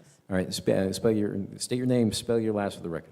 Victoria Regan, R-E-G-A-N. Just- Ma'am, you're going to have to speak up. Yep, We- just we get a cannot little hear you. closer. R-E-G-A-N. Thank you, ma'am. You're welcome. And your address? 44 Chesterfield Drive, Jackson. There was talk of a traffic light going to be on Chandler Road, so is that still in effect? Ma'am, this is a portion where you're asking questions of the planner engineer. I'm asking. That type of question can be asked when we have our next shortly open public question. This portion is only for this gentleman's testimony tonight. His testimony is talking about the driveway that comes to Chandler Road, so doesn't he know whether there's a light on it or not? I mean, I was here for almost every meeting, except for the one I had surgery, and I missed the good one, the last one, but I think that somebody should be able to answer. If traffic isn't here, who's going to answer that question? Unless it's going to be postponed I again. would imagine the attorney can answer that question when we open it to public comment. Is this going to be decided tonight? Is that the intention? We don't make these decisions in advance of thinking about it. We're here thinking about it with you. I understand. Just trying to get an idea if I can We're make trying it. to listen to everything everyone's saying. All right, so The public's biggest concern, and I don't mean to speak out of turn, but I know, is regarding traffic. So if that can't be answered, then. Ma'am, we have had traffic engineer understand. testimony I've been here. here. We were all here. You didn't, were and you here, couldn't I answer a was lot here. of the questions. That was the problem. Yeah, well, Maybe the client knows, but the client doesn't come, and then the engineer comes, the traffic guy's not here, and then the question is always, it never gets answered. At this portion, we are limited to questions about the planning and engineering testimony given by this gentleman. That's the extent at this time. And it doesn't include a traffic light? No, ma'am. Okay. That's it. Are there any other questions? Seeing no one else come forward, I move to close the public cross-examination. Oh, wait. Wait, no, Yes. yep, hang on. We're going to have, We have Mr. Riley we're do, going to have Mr. Riley in this section. Thank you.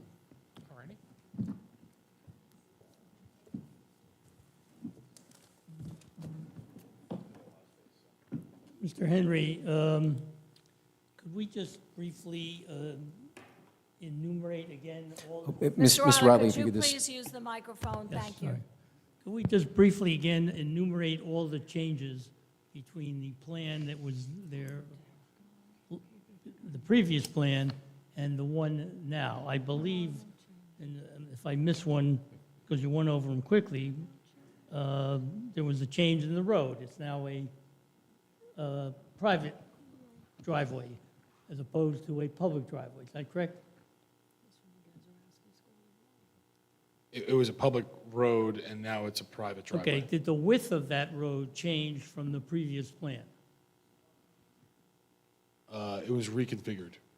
Reconfigured, well, explain the reconfiguration. Was There it- were modifications to the widths in certain areas, so I don't want to say yes or no, because there were some changes. There was an island added, so All right, could there you were just- changes that all right, occurred. could you describe the changes to the width of the road and where that was and for what extent that was? It depends on where you're talking about, but there was an island. If you're talking about the very beginning of the application, we worked with the board, who had a lot of comments regarding the overall driveway. configuration. We added a landscape island in the center, along with several breaks for emergency vehicles, as requested by the fire department, and emergency access provided along the whole driveway. And then there were also a reconfiguration of the intersection of Chandler and the private driveway. All right, so you're saying there was a island, and does that go all the way down the center of the road, or the driveway? No, it doesn't. How far down does it go? Are you asking how wide it is or No, how well, long I'm it is? gonna ask- And that's are you- my next There's question. multiple islands, and are you referencing which island, how long each island is, or the Well, total? I understand there are breaks in the island. We can get to that. My first question is, how far down does that island go from Chandler? Just give me 1 second, I just need to log into my computer here.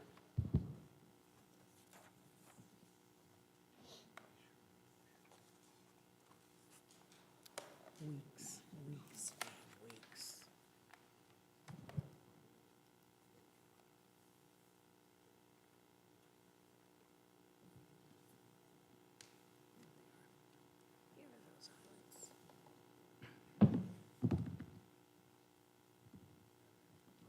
Sorry, I just had to reset my computer, I don't have the, just measuring it. 34?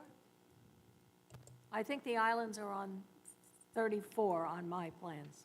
Right, they're on the exhibit. They're on the plans that were provided. I could scale them off. Well, approximate. Can you approximate it?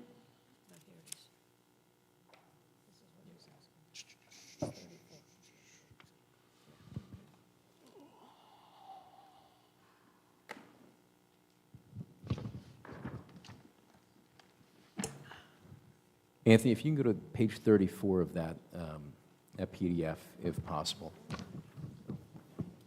Does that have page 34? We didn't change the island length, so I'm not sure if this really relates to, what we did here, so. We should just be focusing on the changes from the last plan to now, not reiterating the entire plan. So there's no changes to the island, is that correct? Correct. There was no change from the earlier plan to this, with this plan? Just The island is re-angling. exactly the same. Just re-angling, right. Pardon me? Just re-angling of the driveway and slightly the island towards, as the driveway turns. Okay, did the location of the breaks in the island change? No, Did the width of the island change? no, Now, you did indicate you reconfigured or did some changes at the entrance to Chandler. Is that correct? that's correct. All right, could you describe those briefly?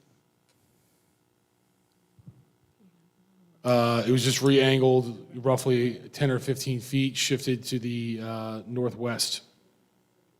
Shifted to the northwest approximately how far? 10 or 15 feet approximately. I could measure that once my computer starts.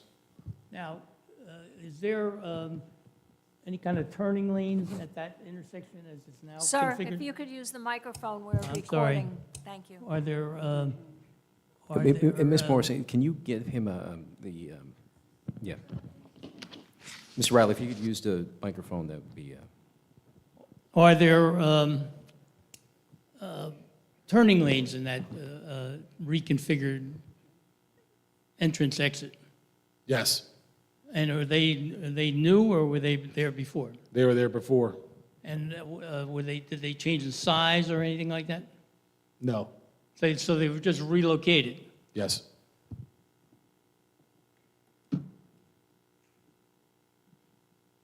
Now, you indicated that, that the drive is a permitted accessory use for Lot C. Is that correct, as you understand the ordinance? That's correct. Is the use of that drive as the exit or entrance to lots A and B, is that also a permitted accessory use in the ordinance for Lot C? Pardon me? No, I didn't. I said it, no, I said. if you could just rephrase the question. Well, it's a very specific question. If she's My question is a driveway for a different use on a different lot a permitted accessory use of Lot C, on Lot C? And if it is, if you say it is, I have the ordinance with accessory uses. I'd like you to point out where it is in that ordinance. You understand my question? No. I didn't ask if you understood my question. I asked if he understood my question. So if you please don't interrupt. If you want to coach him, whisper in his ear. Do you understand my question? No.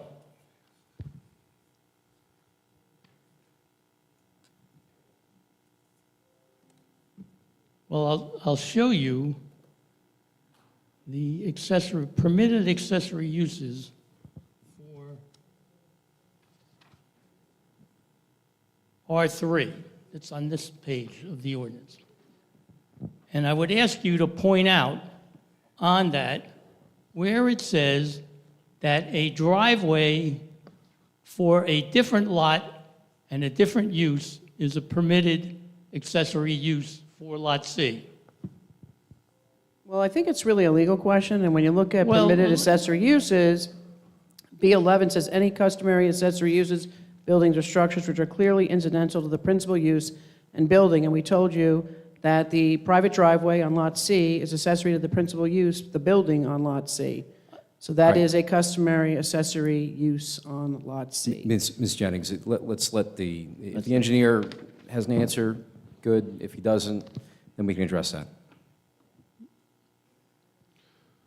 So, just was mentioned earlier, where's accessory uses isn't even here? There we go. Okay.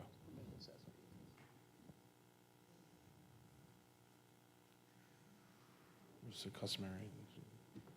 There we go.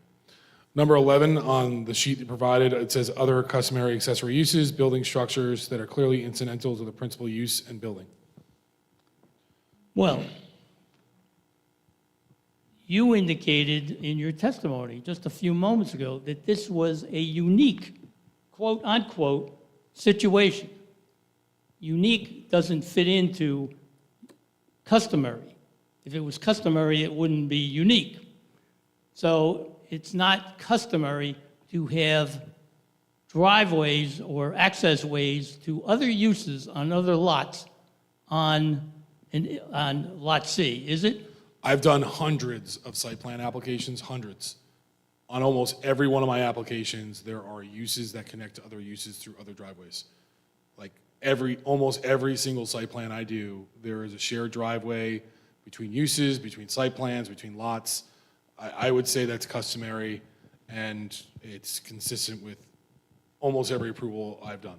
So your opinion, it's customary to have multiple access ways on an individual lot? Yes. The,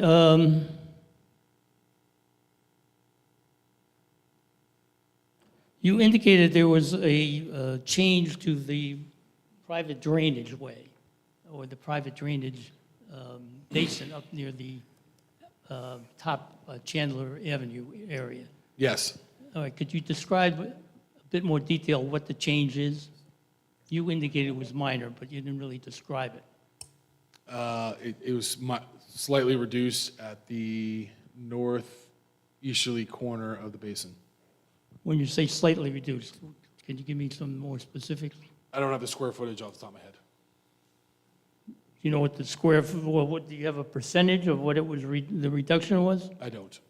Did you do any drainage calculations to I show did. that was not a problem? Yes. But you can't tell us how big it is or what the. I don't have the square footage reduction, no.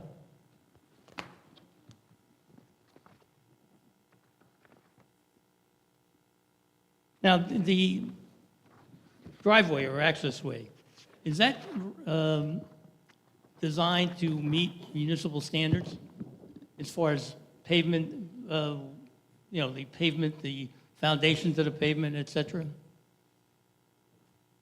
The foundation of the pavement? Well, I meant the obviously, the road is paved on top.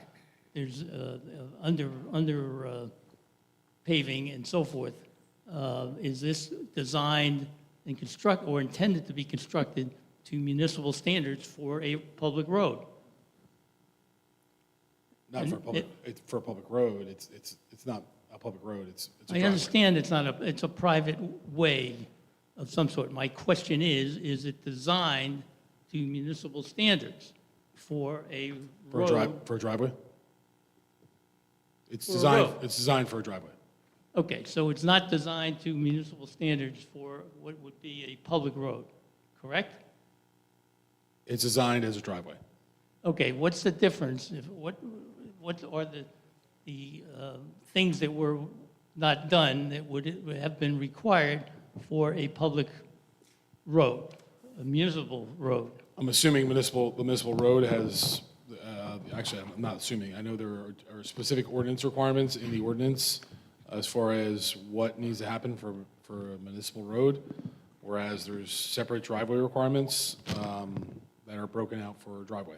Okay, so are you telling me that this is designed and to be constructed the same as the driveway to my house or any house in Jackson Township?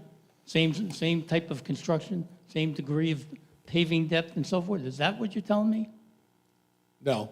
All right, well, tell me what's the differences between, I mean, this is going to get use, intensive use, is it not? It's going to be hundreds of cars going on this. We provide a detail on our site plans that I outline- understand that, but would you consider that to be use similar to a public road? No, we already went over the fact that it's different than a public road. All right, my question is, what's the difference in construction standards? What are you doing differently than you would do if it was a public road?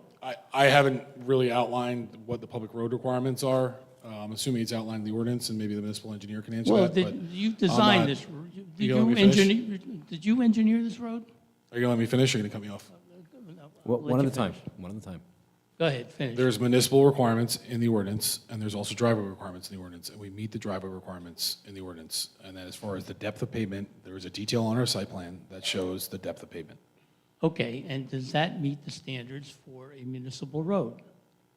I don't know because I didn't look at the municipal road requirements. Well, wait a minute, you originally designed it, the first go-round, to be a municipal road, did you not? Right, and we provided details to that Okay. effect, but I did not go through the ordinance line by line to confirm that this revised plan meets the municipal road requirements. So I designed it to meet the driveway requirements. The municipal engineer, the board engineer is over there who reviewed our plans and issued comments in his review letter regarding our design. And as far as I'm aware, we're meeting most of the requirements. And if we didn't meet the requirements, the board engineer outlined any changes we need to make.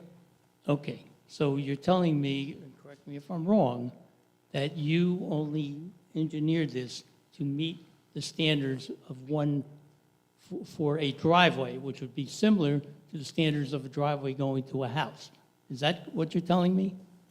I would not say it's similar to the driveway of a house. I'm going to say asked and answered on this one, Mr. Riley. I think if you want to get into the specifics of the construction, that would be okay. Well, I'm but I trying to think get him to enumerate what the difference was. And Well, then why don't we ask him He's evading specific? the question, it seems to me. If he designed the Right. first road and he designed this road, he could tell me what the difference But is. as to the comparison between the public and private, I think that's asked and answered. But if you wanted to get into the Well, he specifics hasn't answered it. of He's the, been evading the answer, is what he's been doing. he answered it a couple of times. But if you want to get into the specifics of the roadway construction, I would say go for it. You know.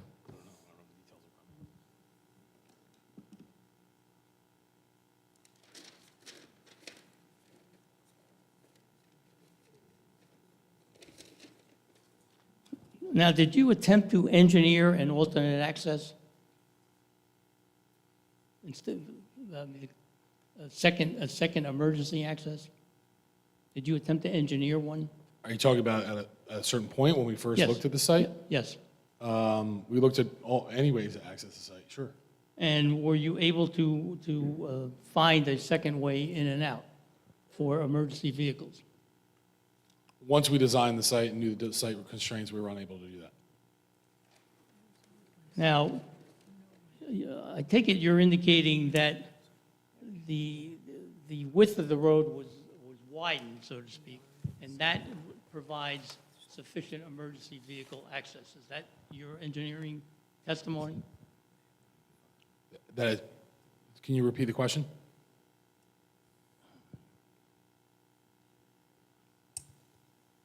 Originally, the road was not this wide, correct? When it was going to be a public road? The pavement width. My understanding is that the width hasn't changed. The width has not changed. Correct. So the original, what is the pavement width of this road? Because it changes depending on where you're looking at. Well, could you tell me where it changes and what the changes are approximately? There's an island in the middle of the road. I understand. We were supposed to be Driveway. focusing only on what he testified to this evening, not going back to stuff he testified before. Well, There's no changes to the width of the road. There hasn't been changes. We're only So- talking about changes. So anything regarding the changes that we made, one of the changes that were made was the road. So I would say that would be at least, within a reasonable extent, fair game as to cross-examination. He testified he didn't change the width of the road. It's been the same. Right, so if that's his answer, that's his answer. We said that already like Well, 3 times. I asked Right. him what the width was, and he said, well, it varies in different... It didn't locations. change. Pardon me? That's my answer. It didn't change. That's my answer. All right, what's the width? It didn't change. I understand you're saying it didn't change. I'm asking you what it is. The pavement. Mr. Riley, microphone up to your mouth. We just It didn't having a change. problem. You said that 3 times. My question is, what is the width of the road? You've told me it didn't change. But what's the width? Now, It you've didn't change. indicated... Unless the board engineer unless the board attorney tells me that I have to answer that question, I testified that tonight. I don't know. Okay, all right, so you're, Is he refusing to answer the question about what's Well, the it's width of the road? because we did all this testimony at previous hearings. We didn't So- testify about the road width tonight. I He's understand. yeah. testified So, the hang thing on, changed. hang on. All right, so, Mr. Henry, if you want to go through the width of the road and just put on the record what the width of it is, if there's any certain areas that are a static width for, I mean, it looks pretty much static for the most part. 70 feet. You know, is it 70 feet? Roughly about 50 feet at the widest part. Okay. And the right-of-way is approximately 60 or 70 feet? Approximately. Approximately. There's no right of way. There's an easement. All right, I'm sorry, the easement that's going to be, and by the way, you haven't prepared any documents or seen any documents about how that easement is going to be memorialized, have you? But that's a legal issue, and that would be a condition of the approval. Well, again, when you say condition of approval, I respectfully submit that's something that should be presented now so that I and all the people who are going to live with this have a right to look at it. I mean, for all I know, it could have say anything. It may not provide for proper maintenance. There could be all kinds of defects in it. The easement, I've never. And the easement would be a private agreement between the 3 lots that are going to be Right. subject to the easement, to which nobody really has jurisdiction over, other than the So private is- parties.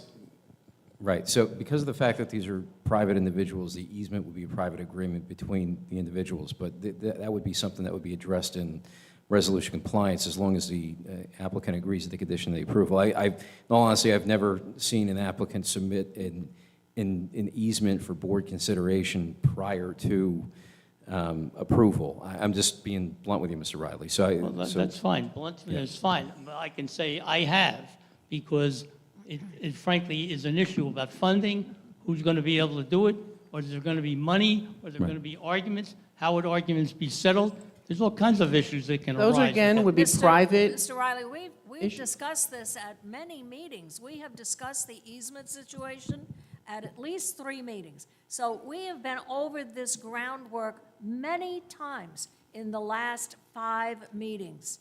You haven't had the privilege of being here, but we have discussed these things at every meeting. Well, I understand it's been discussed. So why don't we do this? So if you have any questions relating to the easement that you want to ask the witness, if he has any personal experience with it, he can answer. If not, you can reserve your objection to the record.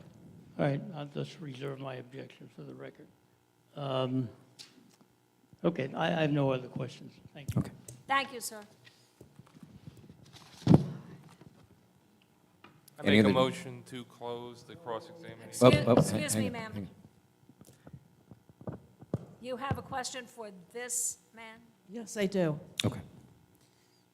All right, please raise your right hand. Do you swear or affirm to tell the truth, the whole truth, and nothing but the truth? Yes, I do. All right, please state your name and spell your last for the record. Ann Tarnoff, Tarnoff, 27 Carlisle Drive. All right, and you're not represented by either Mr. No, I Riley am or not. Mr. Gazarovski, correct? Okay, Correct. and your address for the record? I just want to make sure that board secretary, okay, she's got it. I just have a question. I'm not clear about the width of the driveway and emergency vehicles entering and exiting at all, because the width has changed in certain places. And maybe not changed, but it's not the same in all areas. Could 2 fire trucks, emergency vehicles, get in at the same time? Sure, that was previously testified to. I apologize if it's a repeat. But there is approximately a 50-foot wide paved area with mountable curb islands. So a typical lane on a road is about 10 or 12 feet. Okay. So it's 2 emergency vehicles could get in, even though one is entry, it's one is exit. it's very much in excess of what you would need for one Because lane. I've spoken before, my only concern is the safety of the students. And I know you've said you believe it's safe. Would you be comfortable with your own children being with 2,500 students, 500 adults in this insane world? I taught with a go bag in my classroom after 9/11. I worry. Would you be comfortable, or are you not comfortable answering that question? I have 3 kids, I would be comfortable. Okay, I wouldn't be, but thank you. All right. I make a motion to close the public cross-examination. Second. All in favor? Aye. Opposed? Carried. Any other witnesses, Ms. Jennings? No, that's our testimony, we're done. Okay. Any comments from our professionals? Just quickly on the, or clarification on the roadway construction. At the time the last application was designed, the road was constructed as a public divided roadway. There were standards for that. I can't cite them off the top of my head. As the application is now submitted as a private roadway, I can't confirm it, but the Driveway? the driveway has a reduced cross-section because it's not a municipal roadway anymore. It's not a driveway to a home, but it's a driveway that would serve a commercial project. So I can't say that the section has been reduced from what would be required for a public roadway, but the applicant would be entitled to go down to that standard. Thank you. Mr. Peters, anything? Nothing, Madam Chair. Thank you. But, Mr. Clee, just to go off that one, it would be a commercial standard, correct? Yeah, okay, all right. So the same thing as a shopping mall or anything, right? Different than a, right. And it would certainly, being at that commercial standard, would take care of all that bus traffic. That's the concern, I think, that people would have. And of course, this is not a public thoroughfare. The public is not welcome to drive down this road. It's a private road. It will not be public access. That's important to be understood. It's a driveway. It's driveway. Private. All right, any questions from board members? Ms. DeMarzo? I just have one more question. Our engineers, CME, talked about some of the trees, and it looks like there is a 35-foot residential buffer area, and you're requesting a waiver from that. Is that correct? Yes, we talked about that at prior hearing. And what is that? Is there going to be any buffer? I apologize. I don't Yeah, that's recall. okay. Jim, can you come back up and talk about the buffer?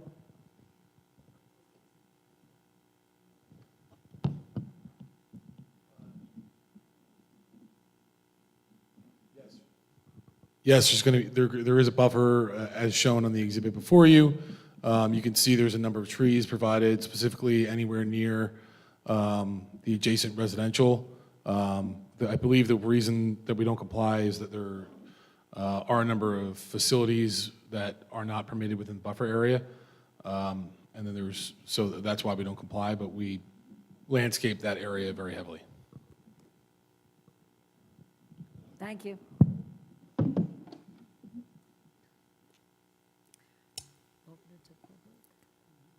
We want to open, you know what, before we even go down that route, here's where we're at, right? So we're at the point where the board has to determine whether we're going to vote on this tonight or whether or not we're going to have another hearing and allow for the experts from Mr. Gazarovski.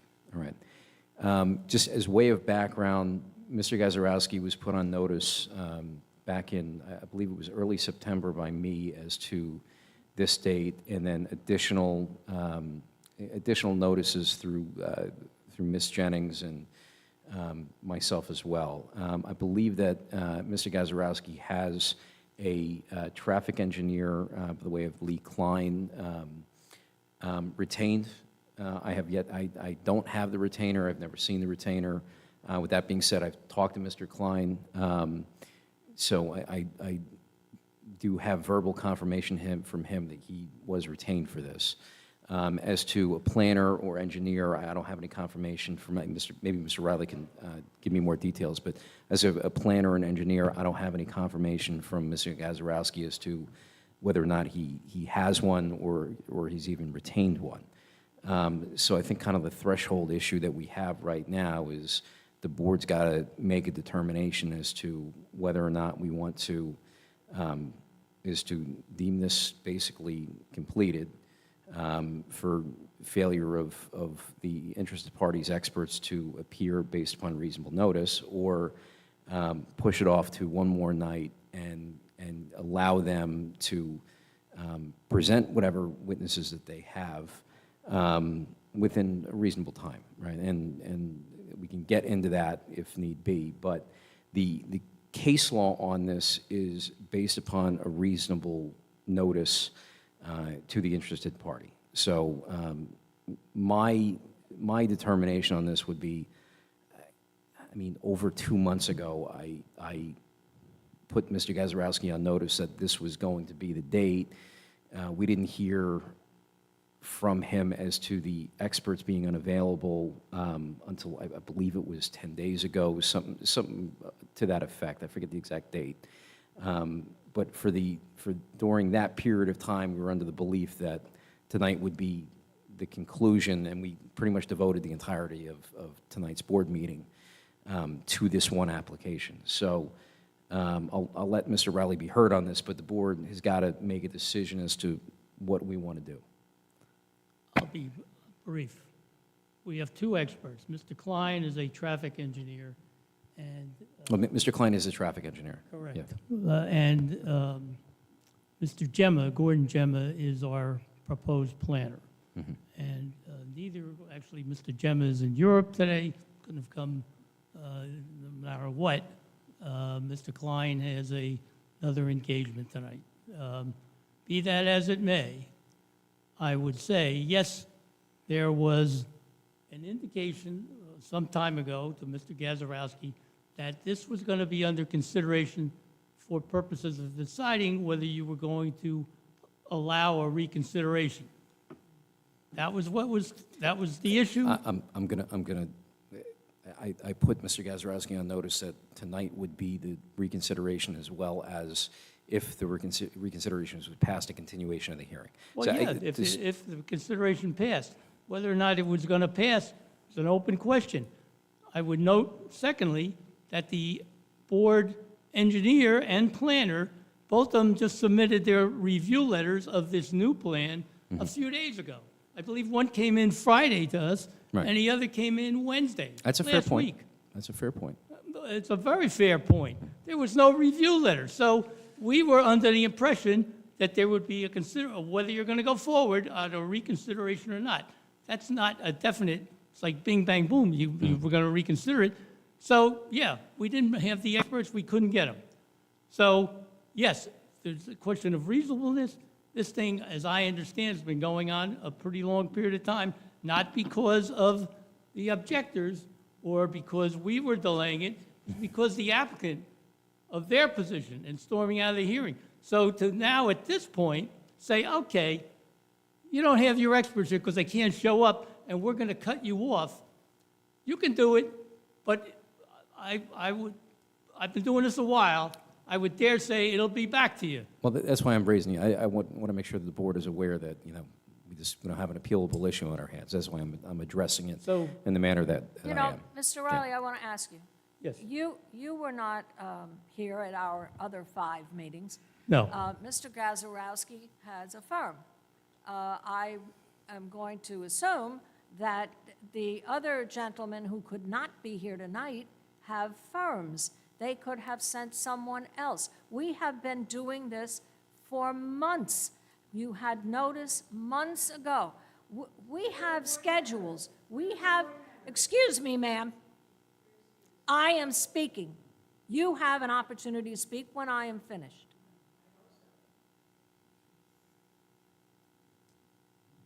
Well, if I may. Wait, I'm speaking. Okay, fine.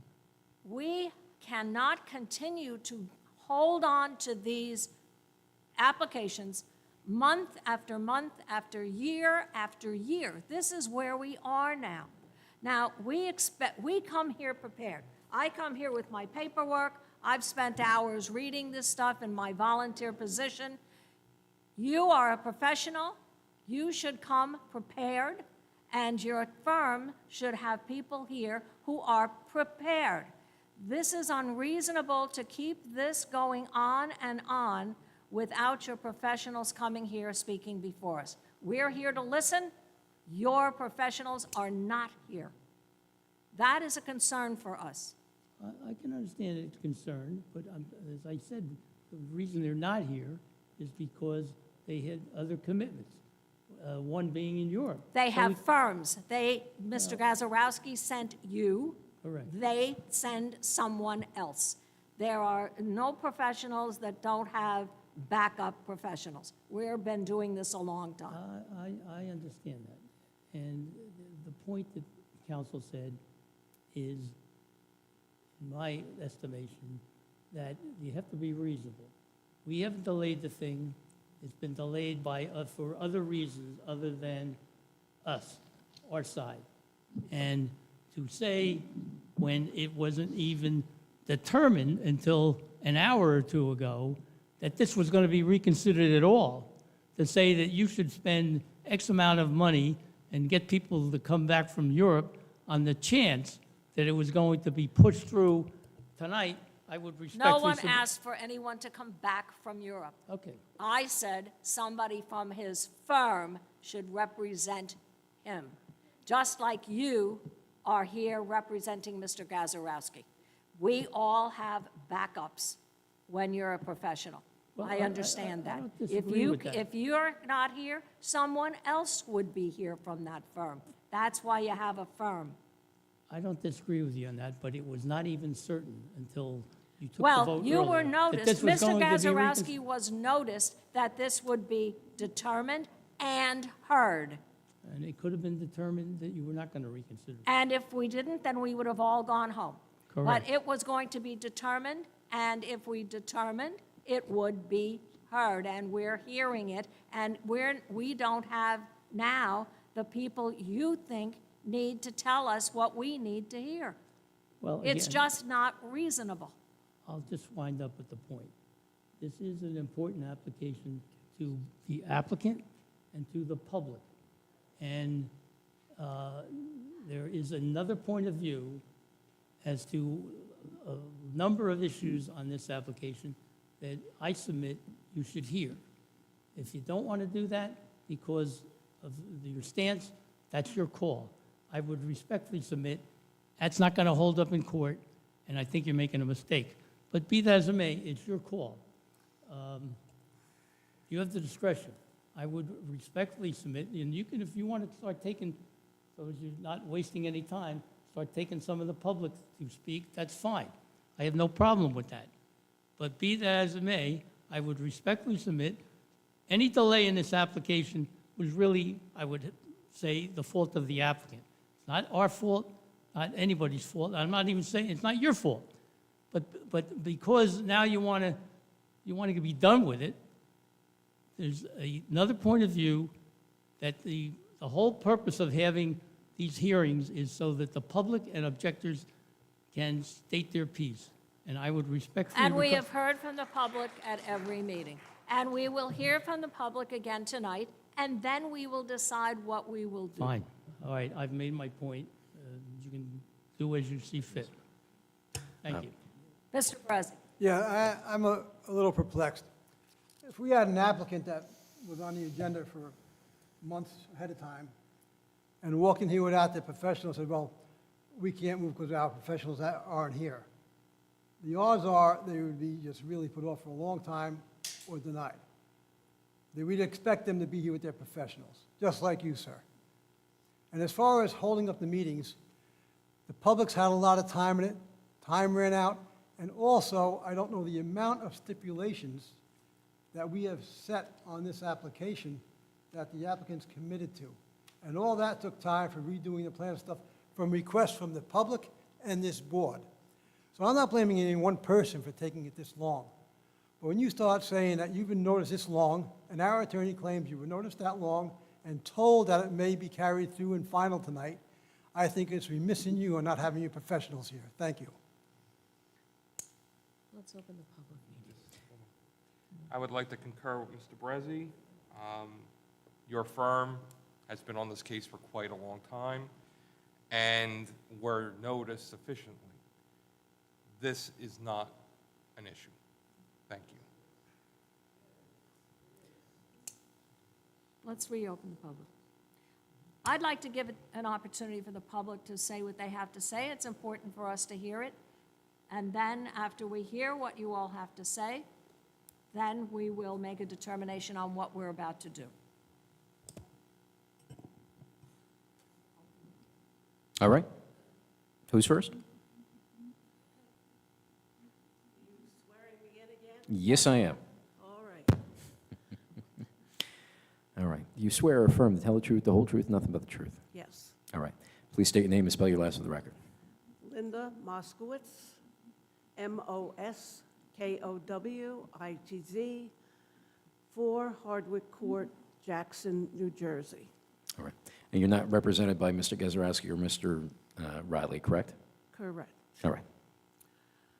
With all due respect to the amount of time that this application has taken, we're frustrated also. But the previous meeting that was abruptly adjourned, Mr. Gazarovski was here and our traffic expert was here.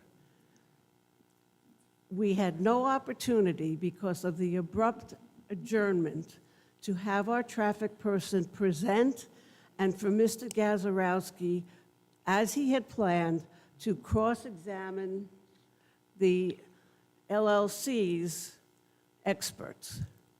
We also were here many, many months ago on your list, and you adjourned the meeting after we spent hours listening to the proposals for a girls' school on Basso Road. We were never heard. Again, Mr. Gazarovski was here, our traffic expert was here, and I'm not sure if we didn't have our engineer also. Now, this is money that the Preservation Association has spent needlessly. Professionals get paid whether they do their job or not. They did their job by coming. There was no reason to expect that there would be a final consideration of this proposal. And I know you allowed some of the board members to leave, but as our elected officials, I understand they can't always be at a meeting. but they had to have at least educated themselves at what happened at the previous meetings so that they could stay here and vote. Them leaving was an unacceptable Ma'am, thing. there are requirements that we, as board members, some of us have been on this board 10 years, some of us have been on this board less than a year. In order for them to have listened, if they were on this board for less than a year, to have listened to the testimony that may have taken 5 hours over 5 meetings, that's 25 hours of testimony, it's almost not doable. Remember, we're all volunteers up here. We're not elected, we volunteer our time. And we appreciate that fact. We really do. And we thank you for your service. And we're residents, just like you are. All right. Ms. Jennings, since we're here, is your client here? It's not really relevant. It's time for the public to ask questions. Well, no, so, I don't get asked questions. I'm not under oath. so so this is public comment. Public comment is basically like how you feel about something, your position on something, your belief, it's not, this is not a cross-examination part of the procedure. Well, I did have questions for Ms. Jennings through her client, but obviously they're not going to be answered. The applicant was never presented, for better or worse, it is what it is, but there was there's no obligation for an applicant to speak on behalf of their project if they're hired by an attorney. So simply due to the fact that the applicant didn't show up and present testimony himself isn't a procedural defect, unfortunately. It's just the way the municipal land use law operates. Well, can Ms. Jennings answer any of the questions that we would have asked? Not during general comment. It's not a question and answer period. It's general comments about how you guys feel about something, your position on it, your belief system as it relates to the application. Okay, well, to Ms. Jennings and how we feel about some things. May want to plug your ears. Are you a resident of Jackson Township? Again, ma'am, Ms. oh, she Jennings doesn't is have to not here to answer. answer Okay, I questions. got it. I'm sorry, she says it's All not right. her position. You may Ms. ask us questions, or you may make your comments to us. I will make my comments. Thank you, ma'am. I have been to many of these, as you know, and Ms. Jennings has very well represented her client. I will say that.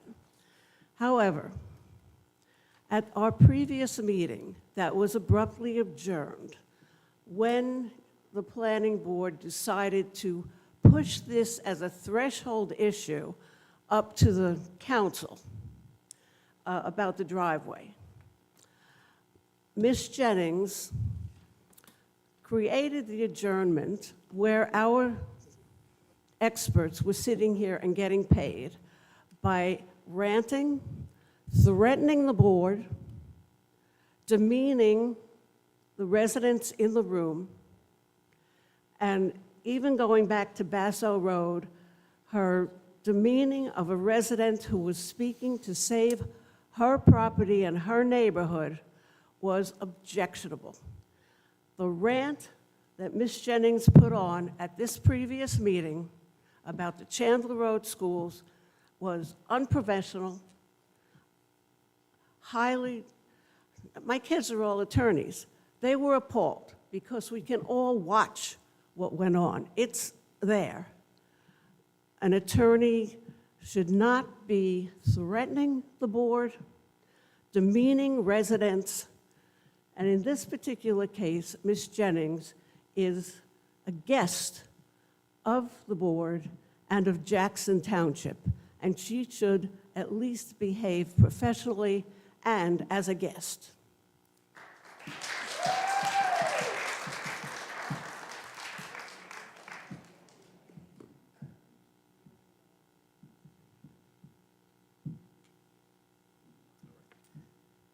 Please raise your right hand. Do you swear or affirm to tell the truth, the whole truth, nothing but the truth? I certainly do. All right. Please state your name and spell the last for the record. Heath Gertner, last name Gertner. All right. And your address? 4B Primrose Lane. All right. And you're not represented by... I only rep myself. You're only representing yourself? Okay, gotcha.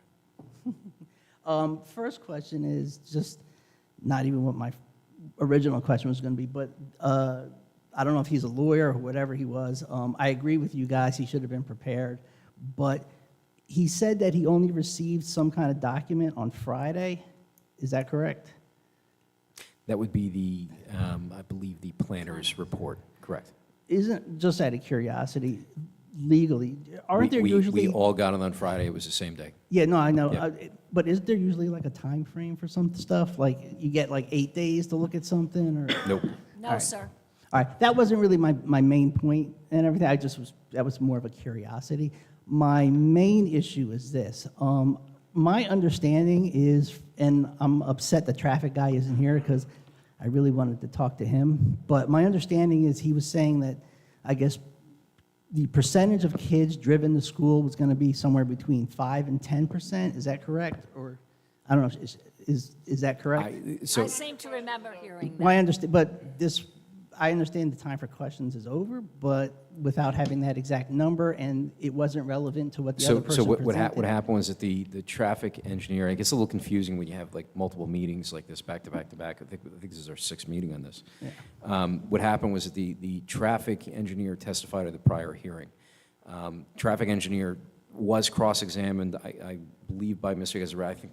No, yeah, I understand. Yeah, for a while, but what happens is that once the traffic engineer testifies, there's no obligation to bring him back and have another go at it. That testimony then kind of gets cemented in time, and we have the minutes that reflect that. Our board secretary has put together the minutes that are published, and anybody can go and take a look at them. No, that I understand, yeah. and I have no issue. I was just trying to figure out what the correct number was, which I thought hopefully someone may have remembered, but I guess not.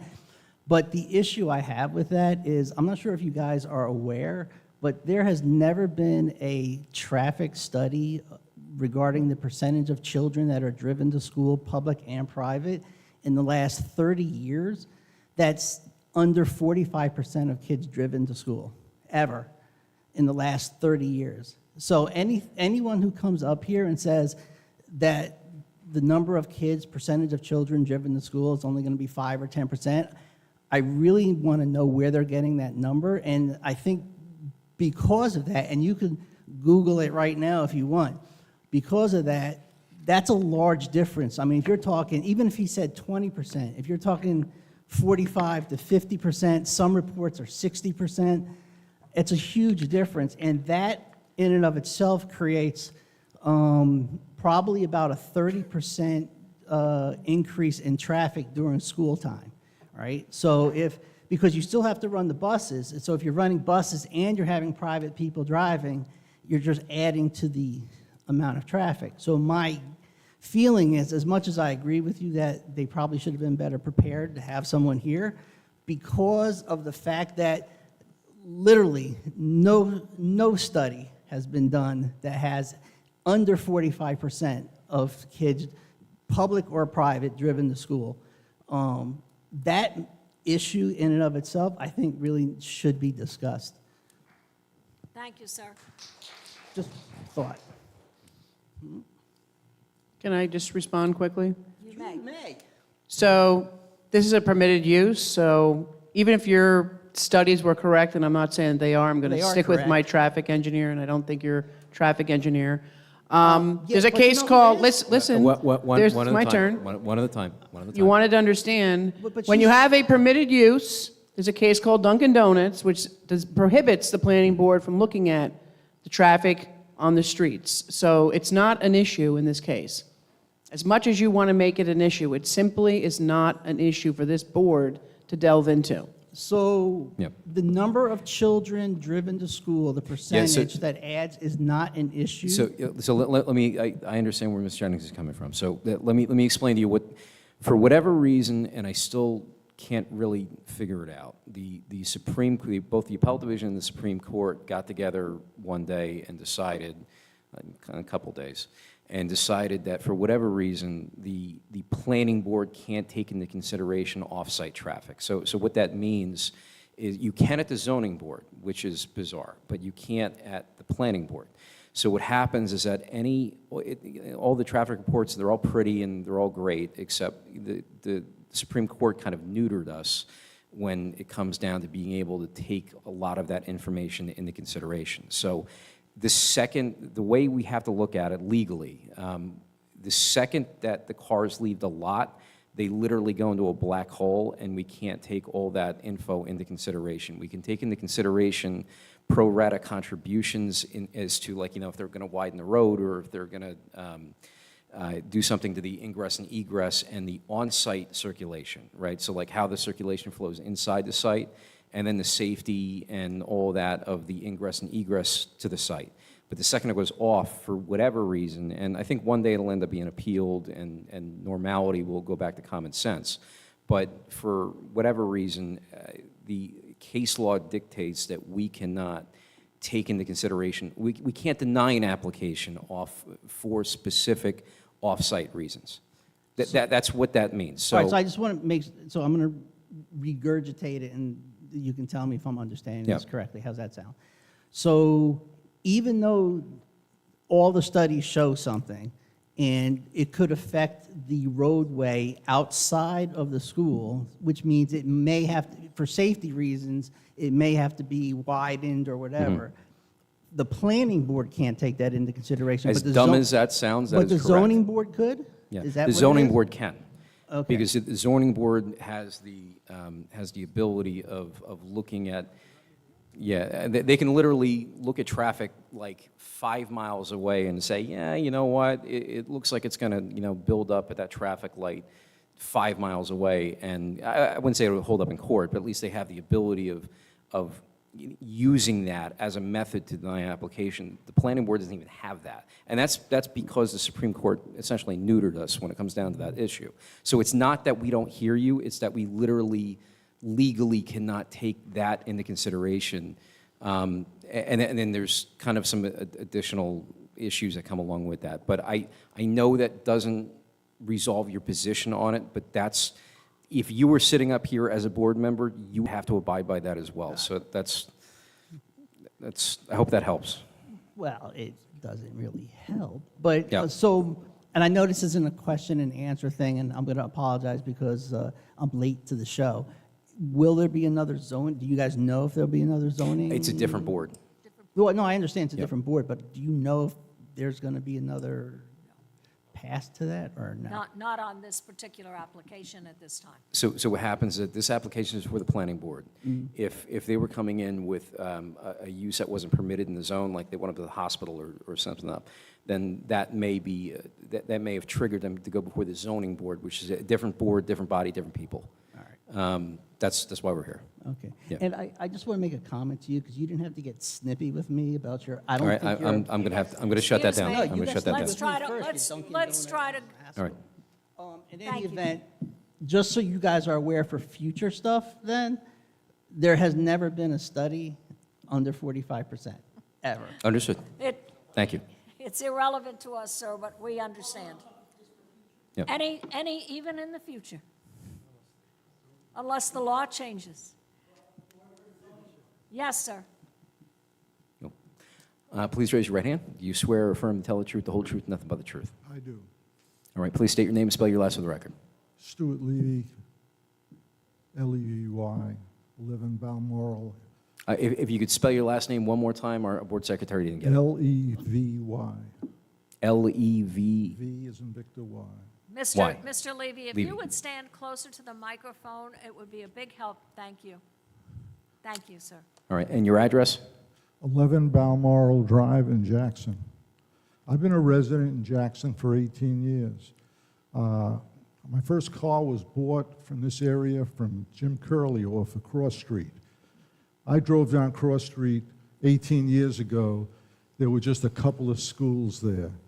I cannot buy a car from Jim Curley anymore because I drive down Cross Street today, and within 0.3 of a mile on both sides of that road, there are 12 schools.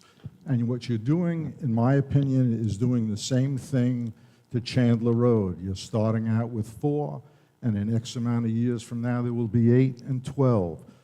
Going in on that road at 8 o'clock or 8:30 in the morning, where people are sending their kids off to school with the buses or minivans, is a horror story.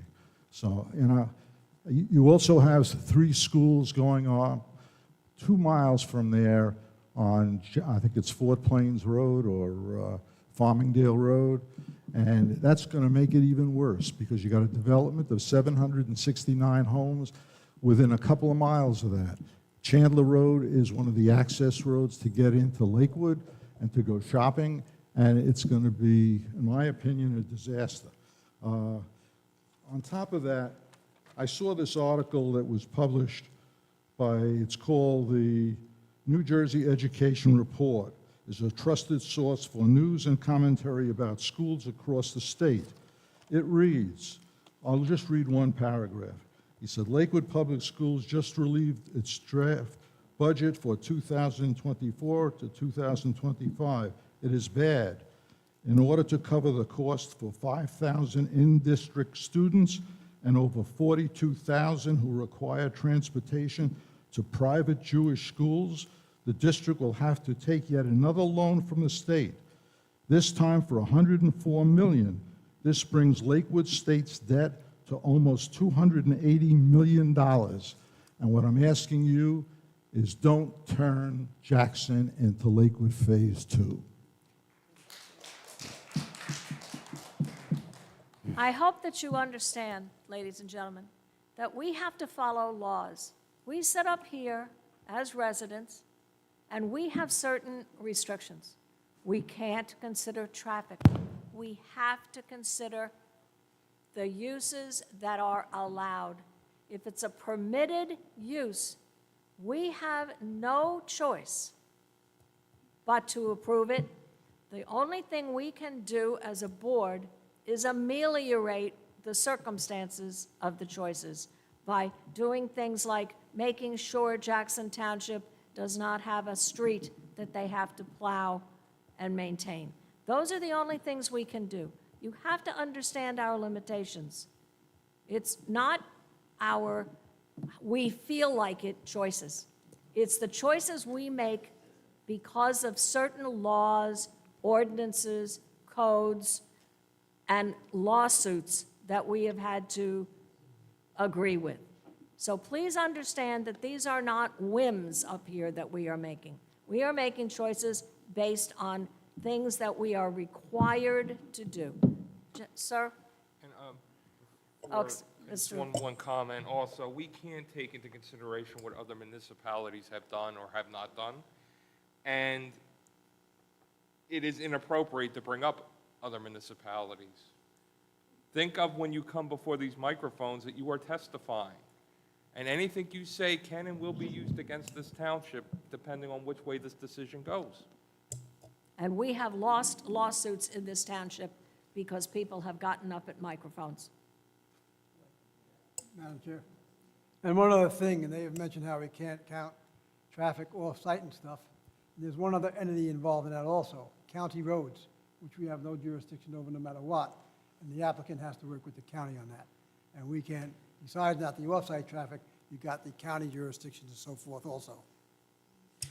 When it comes down to any of the religious comments, what happens is that there's a body of law, it's called RLUIPA, all right, the Religious Land Use Act. And what that means is that it holds a planning board and zoning board to make sure that they are viewing applications religiously agnostic. So they have to look at it purely as the use. Is it permitted? Is it not permitted? Just as to the setback requirements. What is the distance? I mean, does it meet the setback requirements or does it not meet the setback requirements?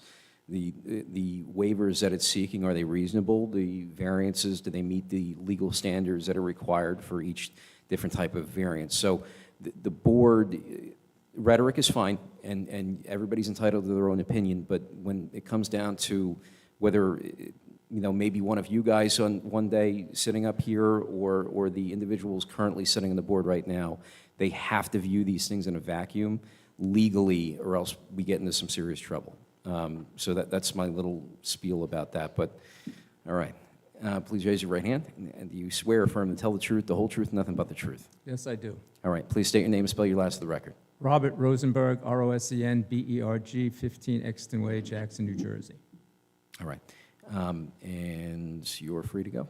Okay, I've been coming to these meetings for years, on and off. Haven't attended this one as much as I would have liked to. Kind of feel it's already a fait accompli. And both sides have been heard. However, I don't think it's unreasonable, as most of these people are saying, to at least have one more opportunity to have their say.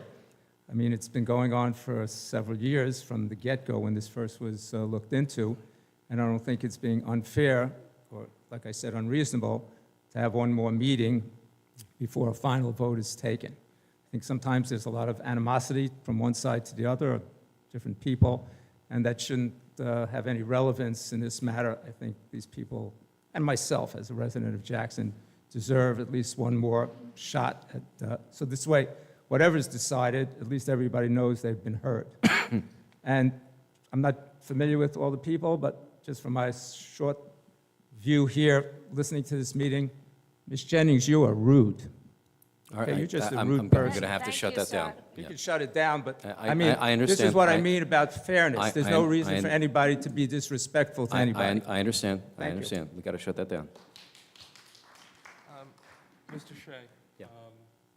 Just in general, for the edification of the audience,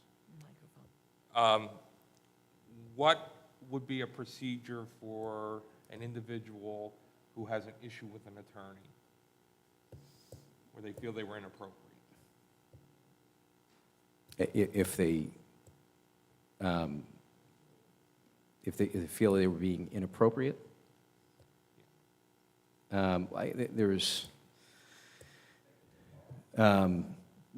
there's methods by which that you can file an interpretation on something like that. But that would not be the job of the board. That would not be the No, job of the board. No, Correct. no, the board does not do that. All right, anyone else like to come forward? Ma'am?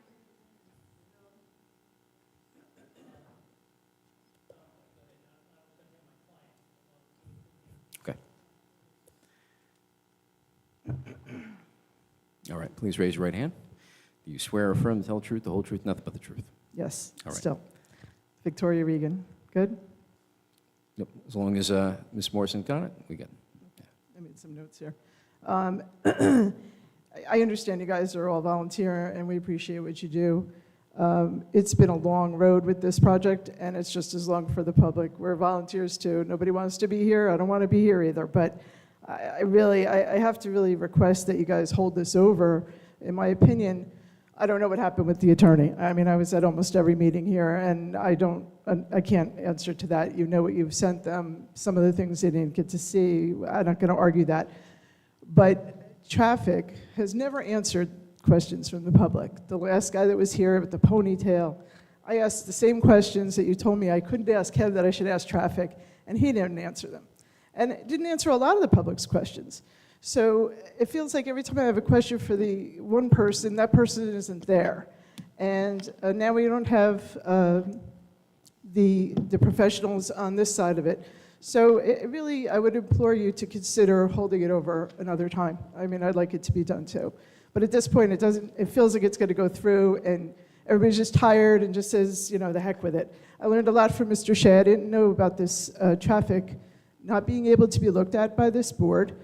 I don't understand why this project wasn't triggered to the zoning board, because the traffic is going to be a huge issue, and that's Ma'am, really why we're here. ma'am, the things that trigger something to go to the zoning board or to the planning board are quite different. Something that is being built that is allowed in the area comes to this board. Right. This project is permitted in the zone. It's permitted.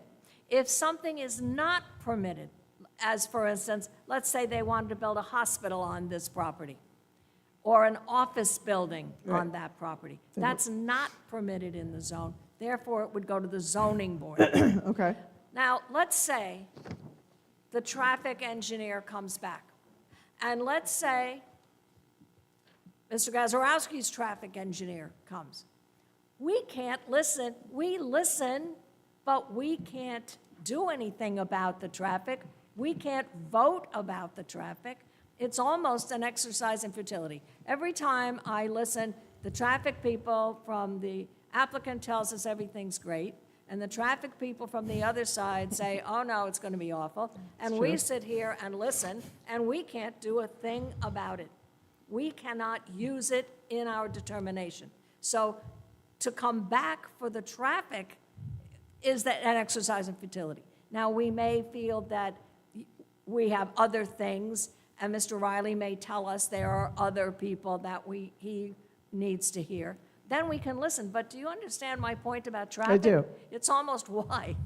I wish I why- would have known that a year ago, and then I would have saved myself a lot of pain and frustration. Yes, I know, us too. But it's very sad, because as a resident of Jackson 16 years now, you know, looking at that project that others people spoke to on Harmony Road, and you've got, you know, all these townhomes going up, and now you've got this immense amount of traffic that's going to impact the senior developments in the area, particularly where we are at Four Seasons.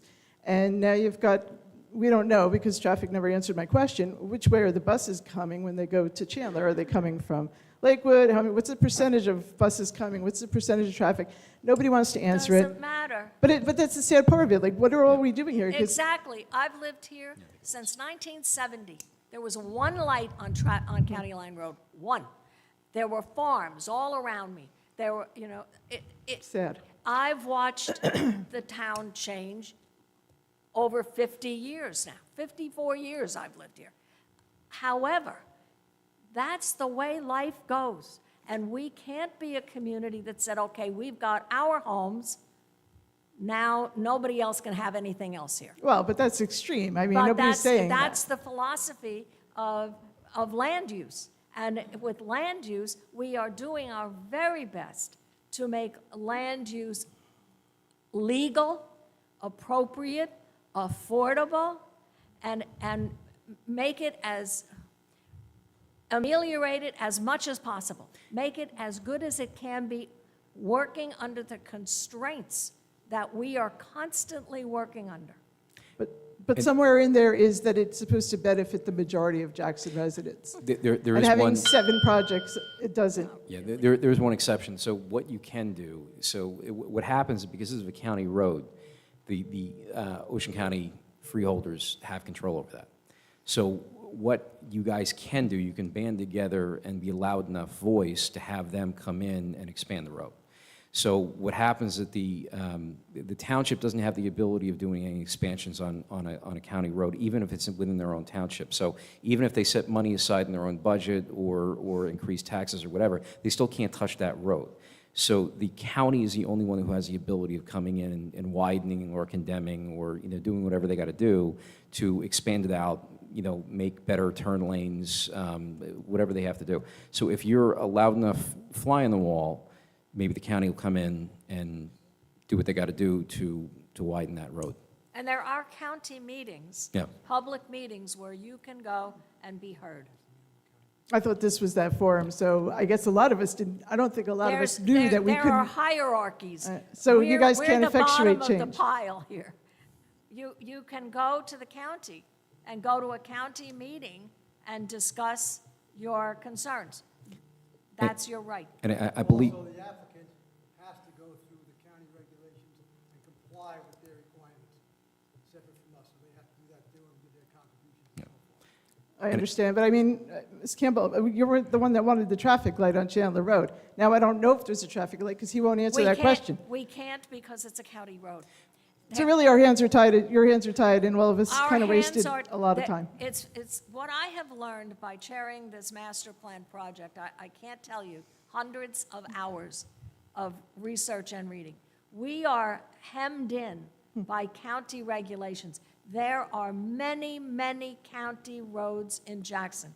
Jackson Township has no control over those roads. We can communicate, and I know that our governing body spends a great deal of time communicating with the county. For instance, New Prospect just is being in the process of being redeveloped and widened and better striping, et cetera, because of the work that the township has done with the county. But we can ask, could you possibly maybe look at doing something, but they don't have to do it. The county doesn't have to do what Jackson wants. They can do what they want with their roads. Having as many county roads as we have in Jackson, and I would say it's pretty clear to say that Jackson has way above average number of county roads as opposed to most municipalities. It's a blessing and a curse. It's a blessing because we don't have to maintain them as a municipality. It's a curse because if we want them widened, or if we want a stoplight, it has to go through the county. They have to agree to it.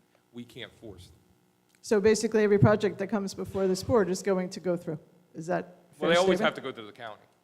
They have to go through the county, they have to go through the state, they have to go through the Environmental Commission. We're just the beginning for an applicant. They have a whole raft of other places they have to go after here. And all these places approved this project? So really, we're here for no Not reason? We don't, we well, don't know some that of them, yet. they're not, Yeah, we're the so- first place. They get approved or disapproved here, then they go on to the next. So we can follow this case, this proposal project in another? Exactly. Understood. Yes, Because, ma'am. listen, at the end of the day, if the county comes back and says, no go, then guess what? Now they got to come back and they got to redo their entire plan. And those So- meetings are held publicly here? They're not here, they're at the Tom's River. downtown Tom's River. Tom's River. Yeah, Okay. at the Freeholder Building. Well, I learned a lot But I tonight. believe it's Jack Kelly is the freeholder in charge of roads, so you may want to reach out to his department, the roads department, and just let them know, hey, listen, this road's a problem, we got to do something about it. And listen, anybody in the crowd, that may be an avenue for your voice to be heard, We do have a lot of township roads, but Jackson has a lot of county roads, and the only way that we can get the county to come in and do the work that's required is if we're squeaky wheels, So everybody's got their own part to play. I know my time is up. So if this gets approved tonight by the board, which I really, again, would implore you to go one more It's meeting. just a first step. First step. And Yeah. what comes next? Next is all the outside, they're called outside agency approvals. So DEP, County Planning Board, environmental, health, whole nine yards. So they have to go through, Mr. Clay, what is it, the 12, 13 different outside agencies, and even if one of them gets rejected, they got to amend the plan. They may be coming back before us. So that's why it doesn't behoove an applicant to come in with crazy stuff that they really can't, do realistically, because if one of these outside agencies says, no go, then they have to come back and it costs them a lot of money to do that. So it kind of behooves the applicant to be reasonable about what they do. Understood. So, I got an education anyway, but Yeah. thank you. you got it. Thank you. And thank everybody. It's very important to have you come to these meetings. It's very important for us to hear what you have to say. So we're very happy to see you here. Please, sir. Hi. Hi. Swear.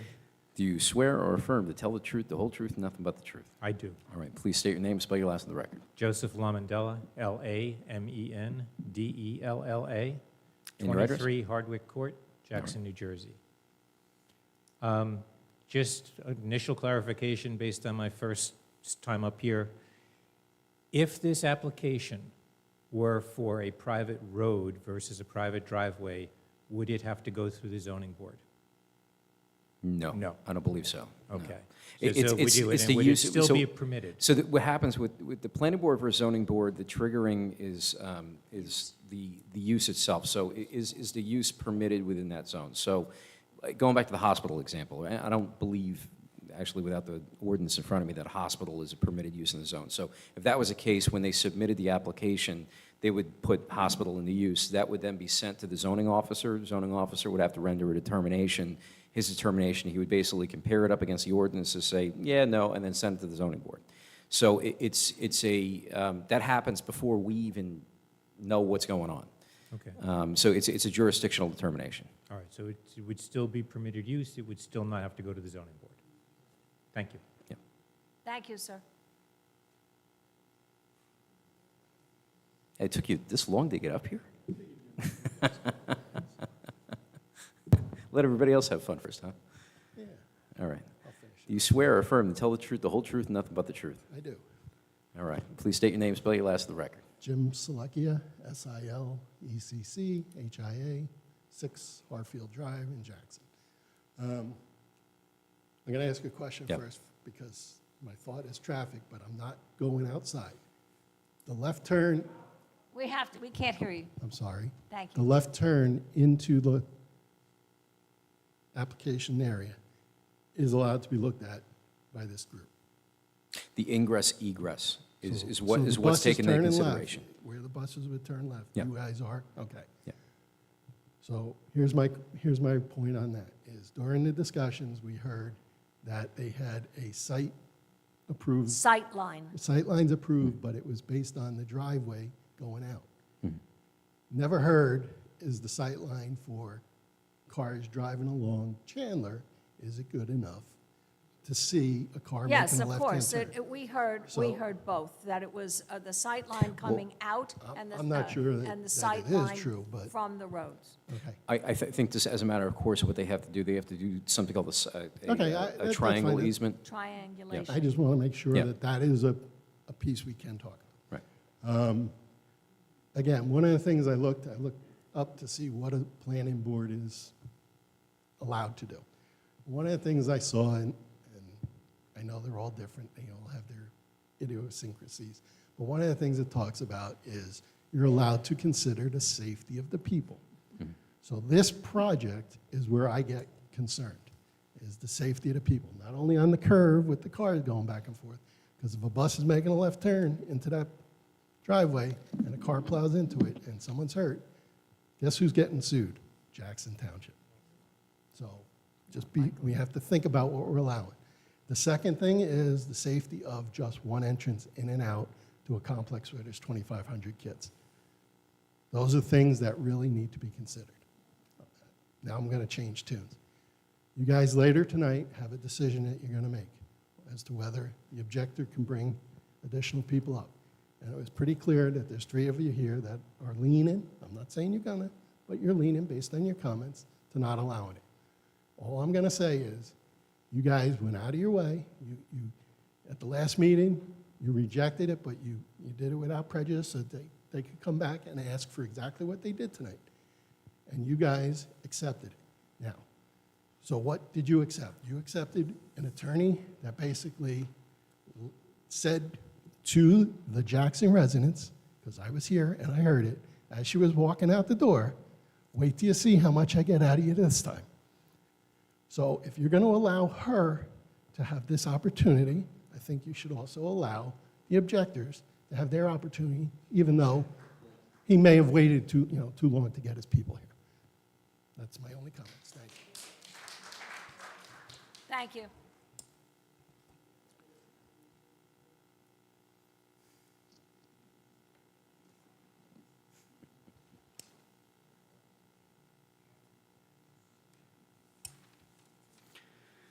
All right. Please raise your right hand.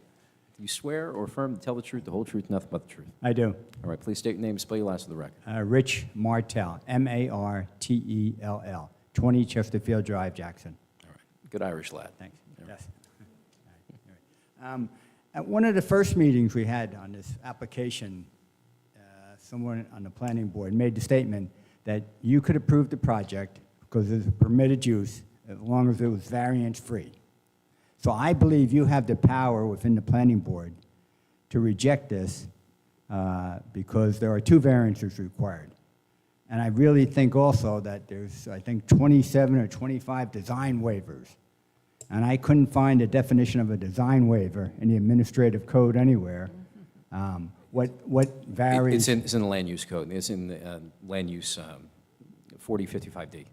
Okay. Sir, if you were here for all of the meetings, we very strongly did not want Jackson Township to be saddled with another street. Yes, I know. And I understand that. And so, when Go ahead. you think, the only things we can do as a board is make things better. Sometimes when we try to make things better, we have to give and take a little.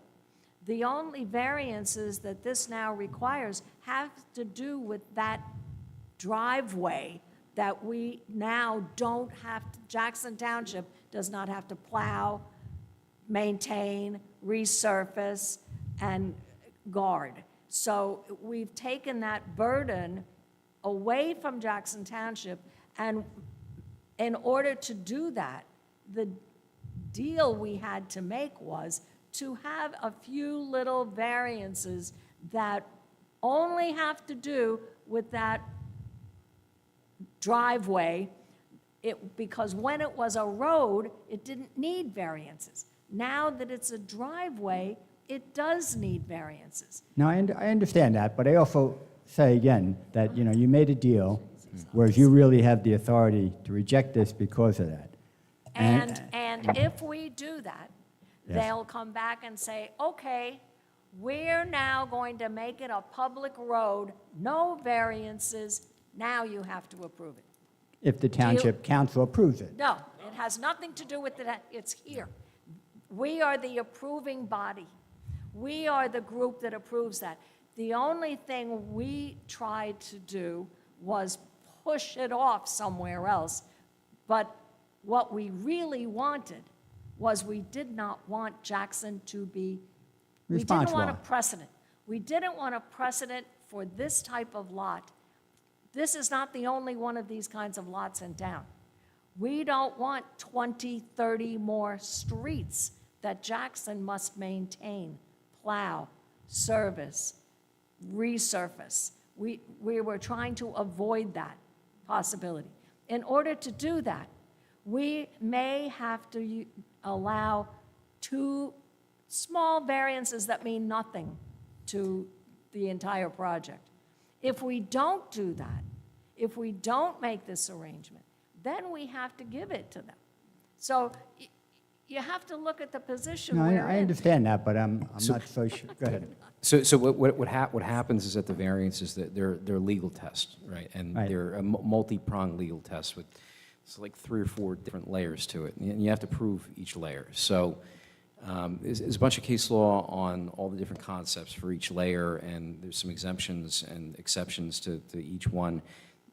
A lot to go into in minute detail, but the bottom line is that if they meet those conditions, then they're warranted the variances. So what happens is that even though you deem something a variance, it doesn't necessarily mean that it's by law a board can just blanketly deny them because it's a variance. If they meet the standards, if they meet the tests, then you have to, within reason, look at it, take into consideration, and make a determination on it. So even, let's say you have a neighbor you don't like, right? And the neighbor comes in and wants to expand his house, and he's seeking variances. Just because you don't like the neighbor and the variances doesn't mean that the board has to deny it if he meets the legal testing for the granting of the variances. So I wouldn't say it's a checks and balancing system on land use, but it kind of is, and it's there for a reason. I understand that. I hear what you're saying. I understand. Your volunteers. It's a great position. You have to do what you have to do. But I'm just saying, I think you have the authority because there was some of this other discussion about a C and a D variance and some unique conditions that were interpreted to be that you still could make this a C-type variance. Yes, C variance, not D variance, yeah. I think you have the authority. I just didn't, for my own edification, I didn't hear the easement on that road that goes for lots A and B, I think, on C. Is that whole 50-foot width of pavement, or is it a smaller width easement? How wide is that easement?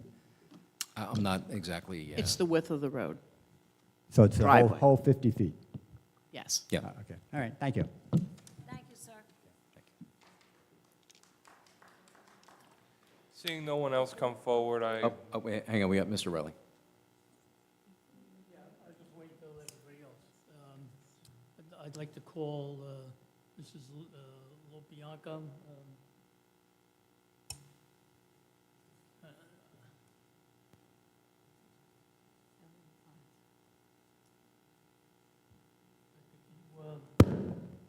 Describe how long you've been a resident of Jackson.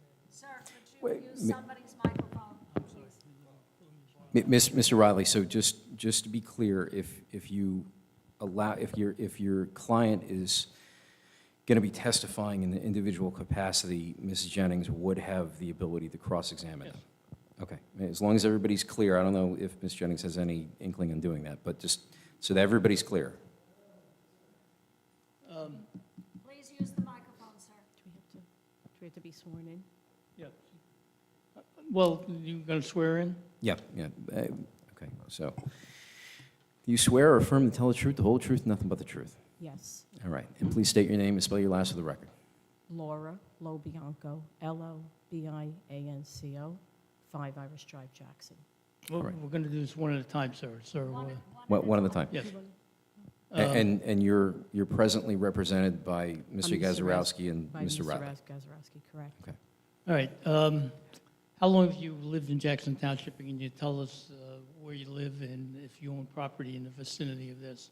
I've lived here since 1963 in Jackson Township. And- And I own a piece of property that is on Genova Avenue, right in my front yard you would may- be. Yeah, Can you have to speak a little louder, please? Thank you. Sure. Yeah, if you speak into the Okay. microphone. Is this better? Yeah. Okay. What, do I have to repeat the whole thing again? Did you hear any of it? Where you live now? I live on Irish Drive in Jackson. I've lived here since 1963 in the same home. And we own property on Genova Avenue, which is a dirt road, which is, this school would be in my front yard, Okay, and about 400 feet away. is that property, do you plan to construct on that property? And if so, what stage is that in? We have started building a house on that piece of property. It took us 3 years to get granted variances to build one single-family home on 4.5 acres. And that, you went to the zoning board? I had to go to the zoning board, and I wasn't granted any leniency or any exceptions. I had to get variances, and it was a, it's a 3-acre zone, and I had 4.5 acres. Okay, is it your intention to move into that property when and if it's finished? Yes. Okay, now, you obviously, what's your position as to this application, and could you tell us why you're opposed to it? Well, we're very concerned. At the time when we applied for variance, we applied before we even purchased the property. And we asked what could be built in the area. We wanted a piece of Jackson, how Jackson used to be. We wanted to live quiet because my husband's people owned property on Cooksbridge Road since 1952, when it was a dirt road. And we wanted a piece of Jackson, how Jackson used to be. And we wanted to go live quiet in the woods and have like a little farm. And we were told at that time that nothing could be built here except in that piece of property across the way, which is the land that is Ms. Jennings represents.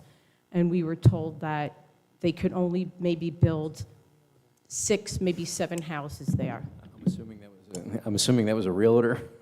Excuse me? I'm assuming it was a realtor that No. told you that? It No. was the zoning board officer who told us this. He told us we could build a home there.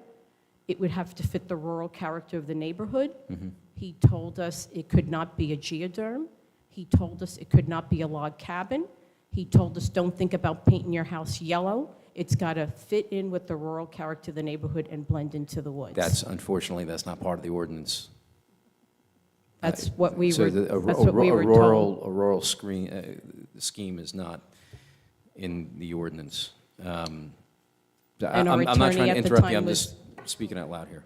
And our attorney at the time was John Paul Doyle. Yeah, I know Mr. Doyle very well, yeah.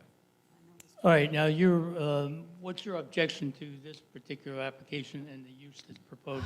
Well, I've been talking with the neighbors and my husband and myself, and we're just so distraught that there's a possibility that close to 3,000 people could be in our front yard. We have well and septic, we have no sewer, we have no city water.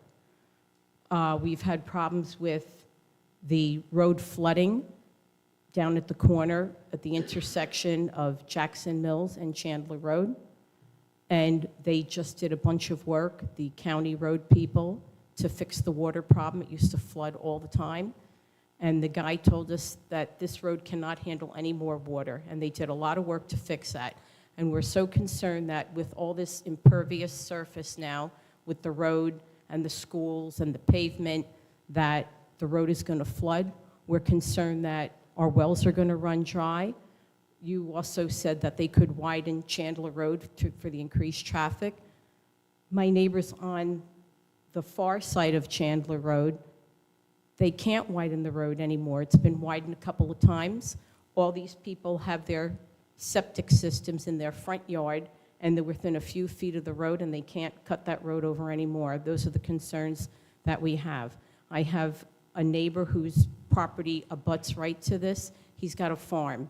He has goats. He's got chickens. Does he have anything else?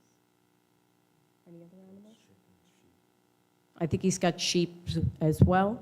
We have another neighbor who's his house is going to be at the driveway to where the entrance to the school is. He has a vineyard. He grows grapes, and he makes his own wine. We're afraid of the impact of that. It's just way too rural of a neighborhood for the size of this project. When you say the road, Chandler has flooded on a number of occasions. Could you describe that in a little bit more detail? It used to flood a lot right at the corner of Chandler and Jackson Mills Road. Every time it rained, or we had a lot of snow or whatever. I don't know, how deep was the water? What'd you say? They used to close the road because you couldn't pass. It was impassable. Now, you said there were some repairs done. Since then, has it continued to flood? It hasn't flooded anymore, but the person who was it was one of the Ocean County road supervisors. He actually said that there's just way too much water in this area, and this road cannot handle any more water. And they were there for several months at my neighbors across the street, and they actually cut through, what did they make? They put a road to get back there, and they made some kind of drainage system and to fix it all. So he led us to believe that if something else were to go on to cause any more construction or whatever, that this road would flood again. We're also worried. Oh, the one guy across the street, he actually gets water 10 feet from his house. So he's worried as well. And how often does that kind of water situation appear? Well, it used to all the time. They've corrected it now, but we don't know what's going to happen if they do something to make. If this project is built. Yeah, and we're really worried because this piece of land, we've owned this land for a long time, and I don't know if any of you guys know, but the piece of property that we own used to belong to Johnny Irons. So we own Johnny Irons' old home. So we bought the property from Roland Irons, his son. I mean, my property has like a lot of history here in the town. It belonged to Johnny Irons. We bought it from Roland Irons. I went to school with Diane Irons, who's Johnny Irons' granddaughter and Roland Irons' daughter. And we're way uphill. We have the highest piece of land in all of Ocean County, I was told. But this other land is right across from me. It goes up and down the what do you call it, the topiary? The topographics of it vary greatly. We're very concerned that they're going to do a lot of excavating to take out this dirt, and they're going to have to build big retaining walls, like 16 foot high, and we don't know what's going to happen with, like, where's all this runoff water is going to go to my neighbor next door who's got the farm. Is he going to get flooded out? What's going to happen with all this water and stuff? It's a big, big concern for all of us. Now, could you, obviously, that exhibit's up there, could you tell us approximately where your property is located, as best you can? Well, it's not there by the road. It's behind the schools. So it's on the other side, it's on the back side of that? Yes, it's on Genova Avenue. Okay, but does it abut this property? Does your property run up to this property? Or is It's it- 400 feet away. I Okay. have a 50-foot right-of-way of the road of Genova Avenue in front of my house, and then there's one other lot, and then they're on the other side of that lot. Okay. All right, and I do have what's a your tax- experience with the traffic situation on Chandler? Is it, We don't have very much traffic on Chandler Road at all right now, currently. All right. But we do worry that we think that a lot of these children are going to be dropped off by car, and they're not going to come by bus. We're worried about it because we know that there's boys' schools and girls' schools. We know that the boys and the girls don't ride on the same bus together. We know that they're coming from different townships.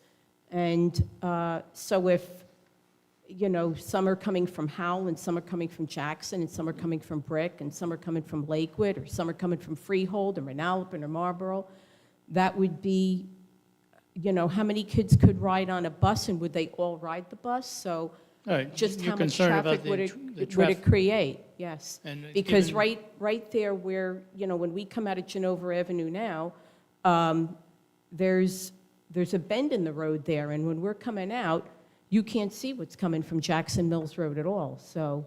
Okay. Do you have any other concerns that you're support why you're opposed to this?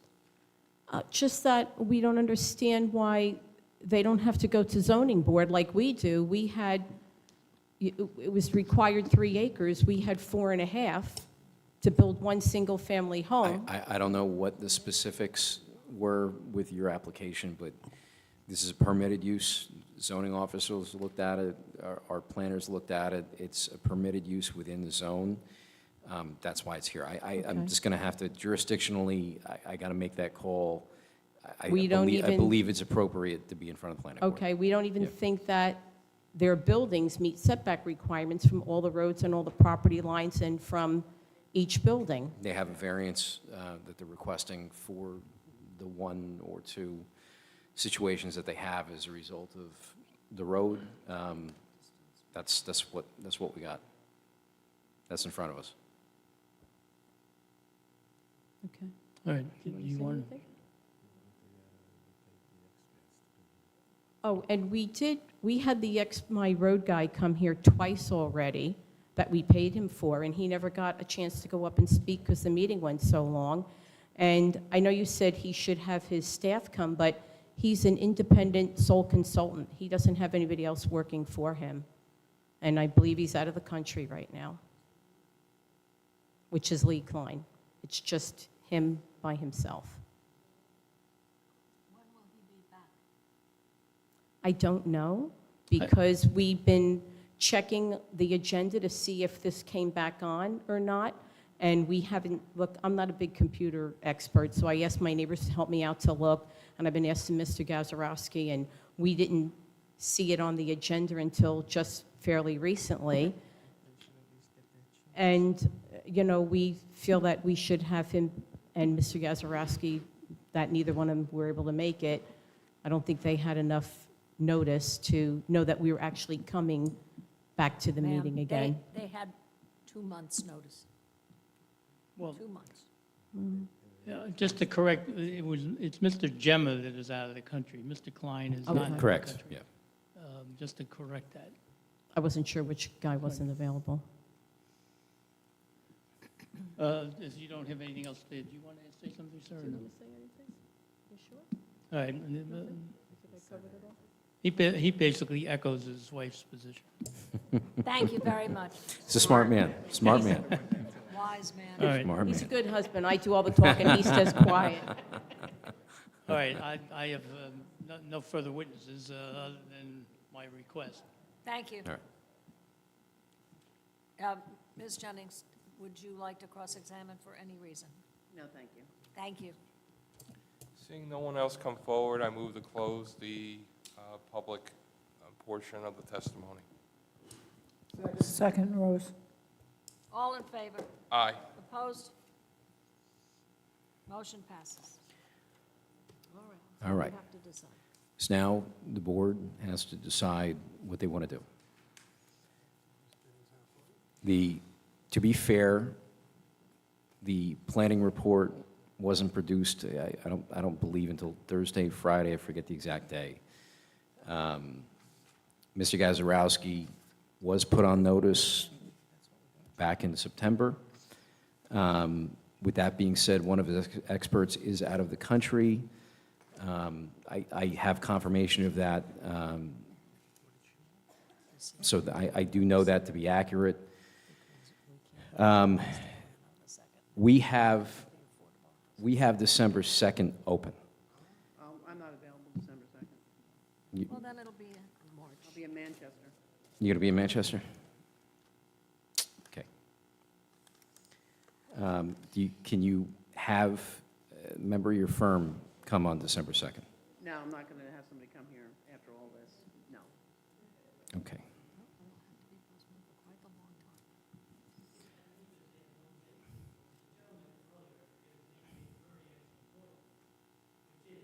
If you're going to speak, Mr. Riley, just come up to the podium.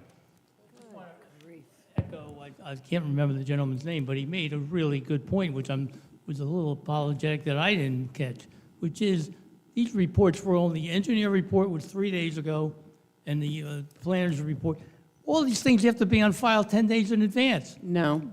I No, respectfully no. disagree with it. It's 10 days in advance. They do not have to be on file 10 days in advance, agree. number one. Well, Number two, they're our professionals. So, and we've heard, the only thing that they addressed in these two letters were the minimal changes that were made just recently. That's the only thing they addressed. They didn't address the entire range of what we've been getting. We have had all their information for months and months and months and months and years. So the only thing that their particular letters addressed was this driveway and the changes that this driveway necessitated.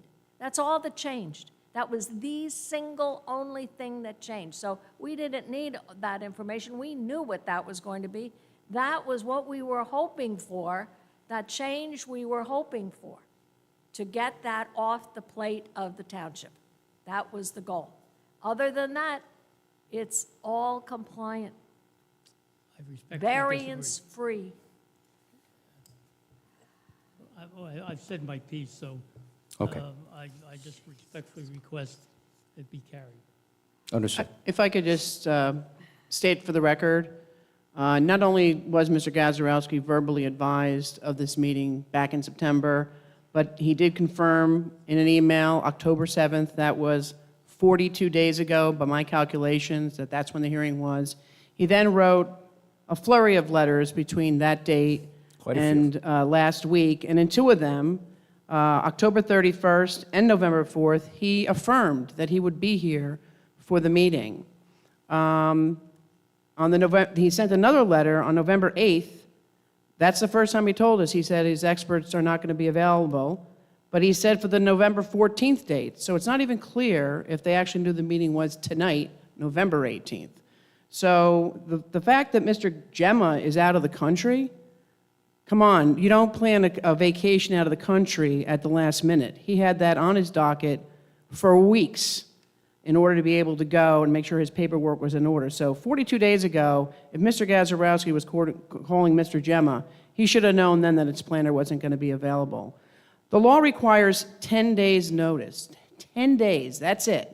We sent Mr. Gazarovski the plans and everything on November 1st, so he had everything 18 days before the meeting.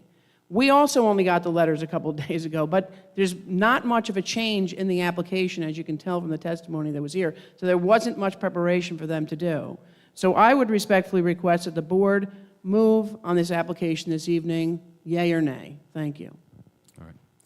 So legal standard is a reasonable opportunity to be heard. That's the standard for for offering an objecting attorney slash interested party the ability to present any counter input, counter arguments, and make an appearance accordingly. I'm going to leave it up to the board. I can't make this call for you. This has got to be you guys. Let's have some discussion then, ladies and gentlemen. Just, what are your thoughts before we move on to a vote? Anything, Mr. Trummer? I'm kind of torn between both sides, to be honest.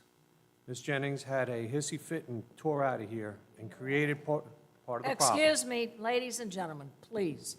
Actually, the meeting was already, you voted to send me to the governing body, so the meeting was canceled by actually the board. But you understand my point.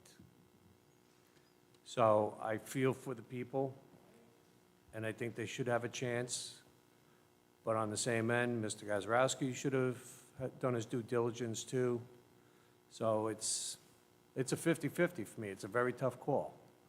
No matter what we do, it's not going to be fair to somebody, and I don't like it. Unfortunately, being on a planning board, it's never going to be everybody's going to be happy. I wouldn't be here if I didn't understand that, Joe. I know. So the problem we have here is, Mr. Gazarovski knew well in advance that this meeting was coming.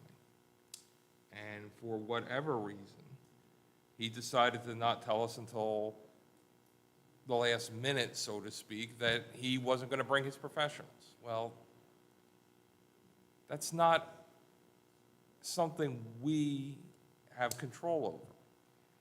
He had the opportunity. He was given the time, and he didn't take it for whatever reason. And he's not even here himself.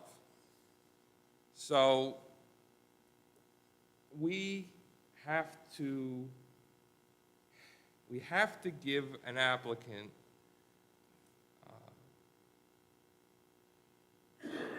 a due process, a time frame. We can't keep delaying it because we want people to feel good about themselves and feel that they got every last word in that they wanted to get. It has to be done legally. And that's the problem we have here.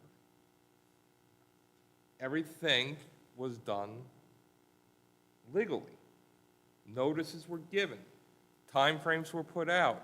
I know you, me, and everybody else in this board, every time you get your agenda, we have an agenda, just like you pick up over there, and there's a list of applications on the agenda.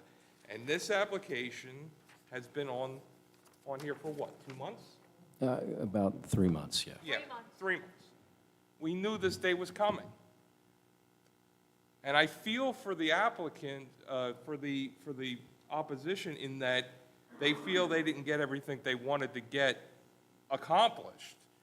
But we gave their attorney the time to do it, and he didn't do it.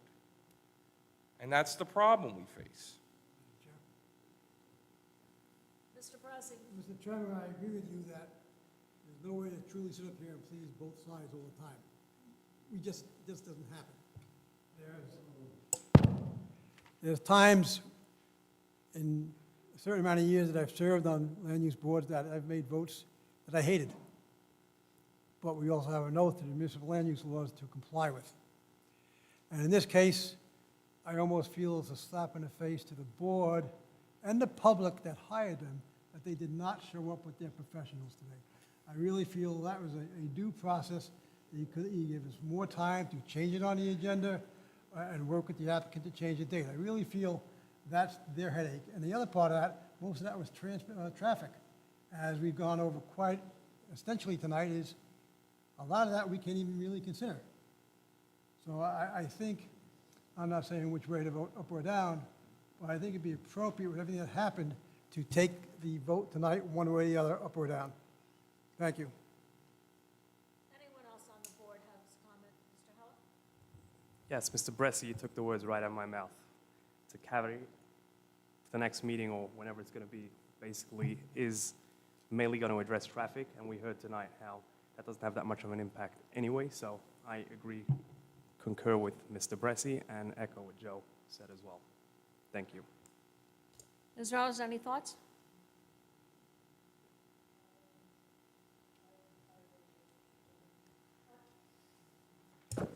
I agree with the two gentlemen. I think that they've had plenty of time, and I do feel badly for the people, but it should have happened. He should have been here. Mr. Marzo, anything? Yes, it's unfortunate that he wasn't here this evening. And I also concur with the traffic part isn't going to sway anything. I would like to have heard from their planning person just because of the flooding, but he's not here. And I don't know how much longer, since we offered possibility of the second. That doesn't work for Ms. Jennings, so I think it's just really unfortunate.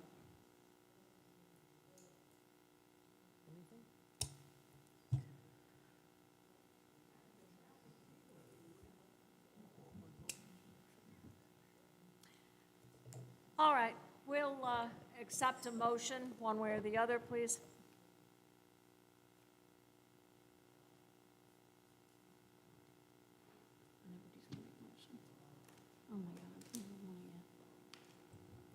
I'll make a motion to approve based on all the testimony we've heard.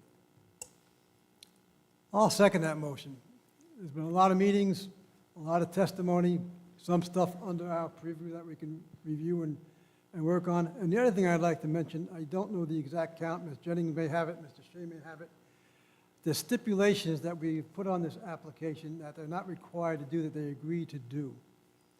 And all this plays into the consideration why I'm seconding the motion to approve it. Roll call, please. Mr. Bressi. Yes. Mr. Marzo. Yes. Mr. Heller. Yes. Mr. Tremor. Yes. Mr. Sullivan. I just want to say one thing before I vote. We had obnoxious behavior from an attorney, which made this a more difficult situation. And then we had another attorney not come here prepared.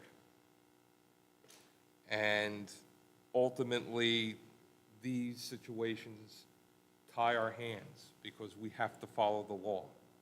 Above everything else, we must follow the law. And given that, I vote yes. Considering that, and I would highly encourage people who are, residents who are concerned about this surrounding their properties, you do have other options. You can go to the county and express your displeasure to the county and explain the situation about the county road to the county. But we have done everything in our power on this board to make this application as palatable as possible and as good as we could get for an application that had literally no variances. And we still got fire safety concerns taken care of, many other safety concerns interiorly taken care of. We got a wider access to and from access and egress, so that we have done our due diligence on this board, and I vote yes. Congratulations. Thank you very much.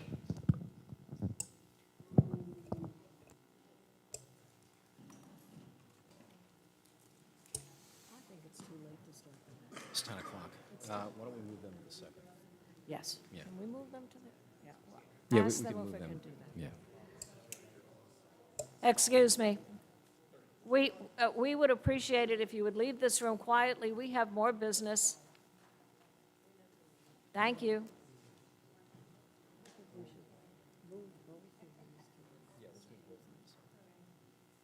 There are going to be people that are there because we're almost skipping other things, but I don't know what else we can do. All right. Ladies and gentlemen, please leave quietly. You can chat in the hall. We understand you have things to say, but we have more business to conduct tonight. We're going to take a 10-minute recess.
going forward. Tonight, it's a bit too late. So, Mr. Pfeffer, we Yes. can put you on for the second. Yes, That looks good. first, please. If possible. Pushy, pushy. If I don't ask. If you I don't won't- ask, you don't ask, get. you don't If I don't get. ask, I can't get it. Yeah. You've been hanging here long enough. Thank you. We'll do no- our best. And no additional notice, and we'll agree to waiver No of fine. notice required, yeah. Right. Well, we And what else is it looking like, Ms. Morrison? Thank you very much. Thank you. You want to make a motion on it? Could we make a motion, someone? I'll make a Make- motion to move it to the second. I second that motion, Sullivan. All in favor? Aye. Thank you. Thank you. What else now? All right. Now, Ms. Jennings to the 16th. Ms. Jennings, to the 16th. We'll do our best.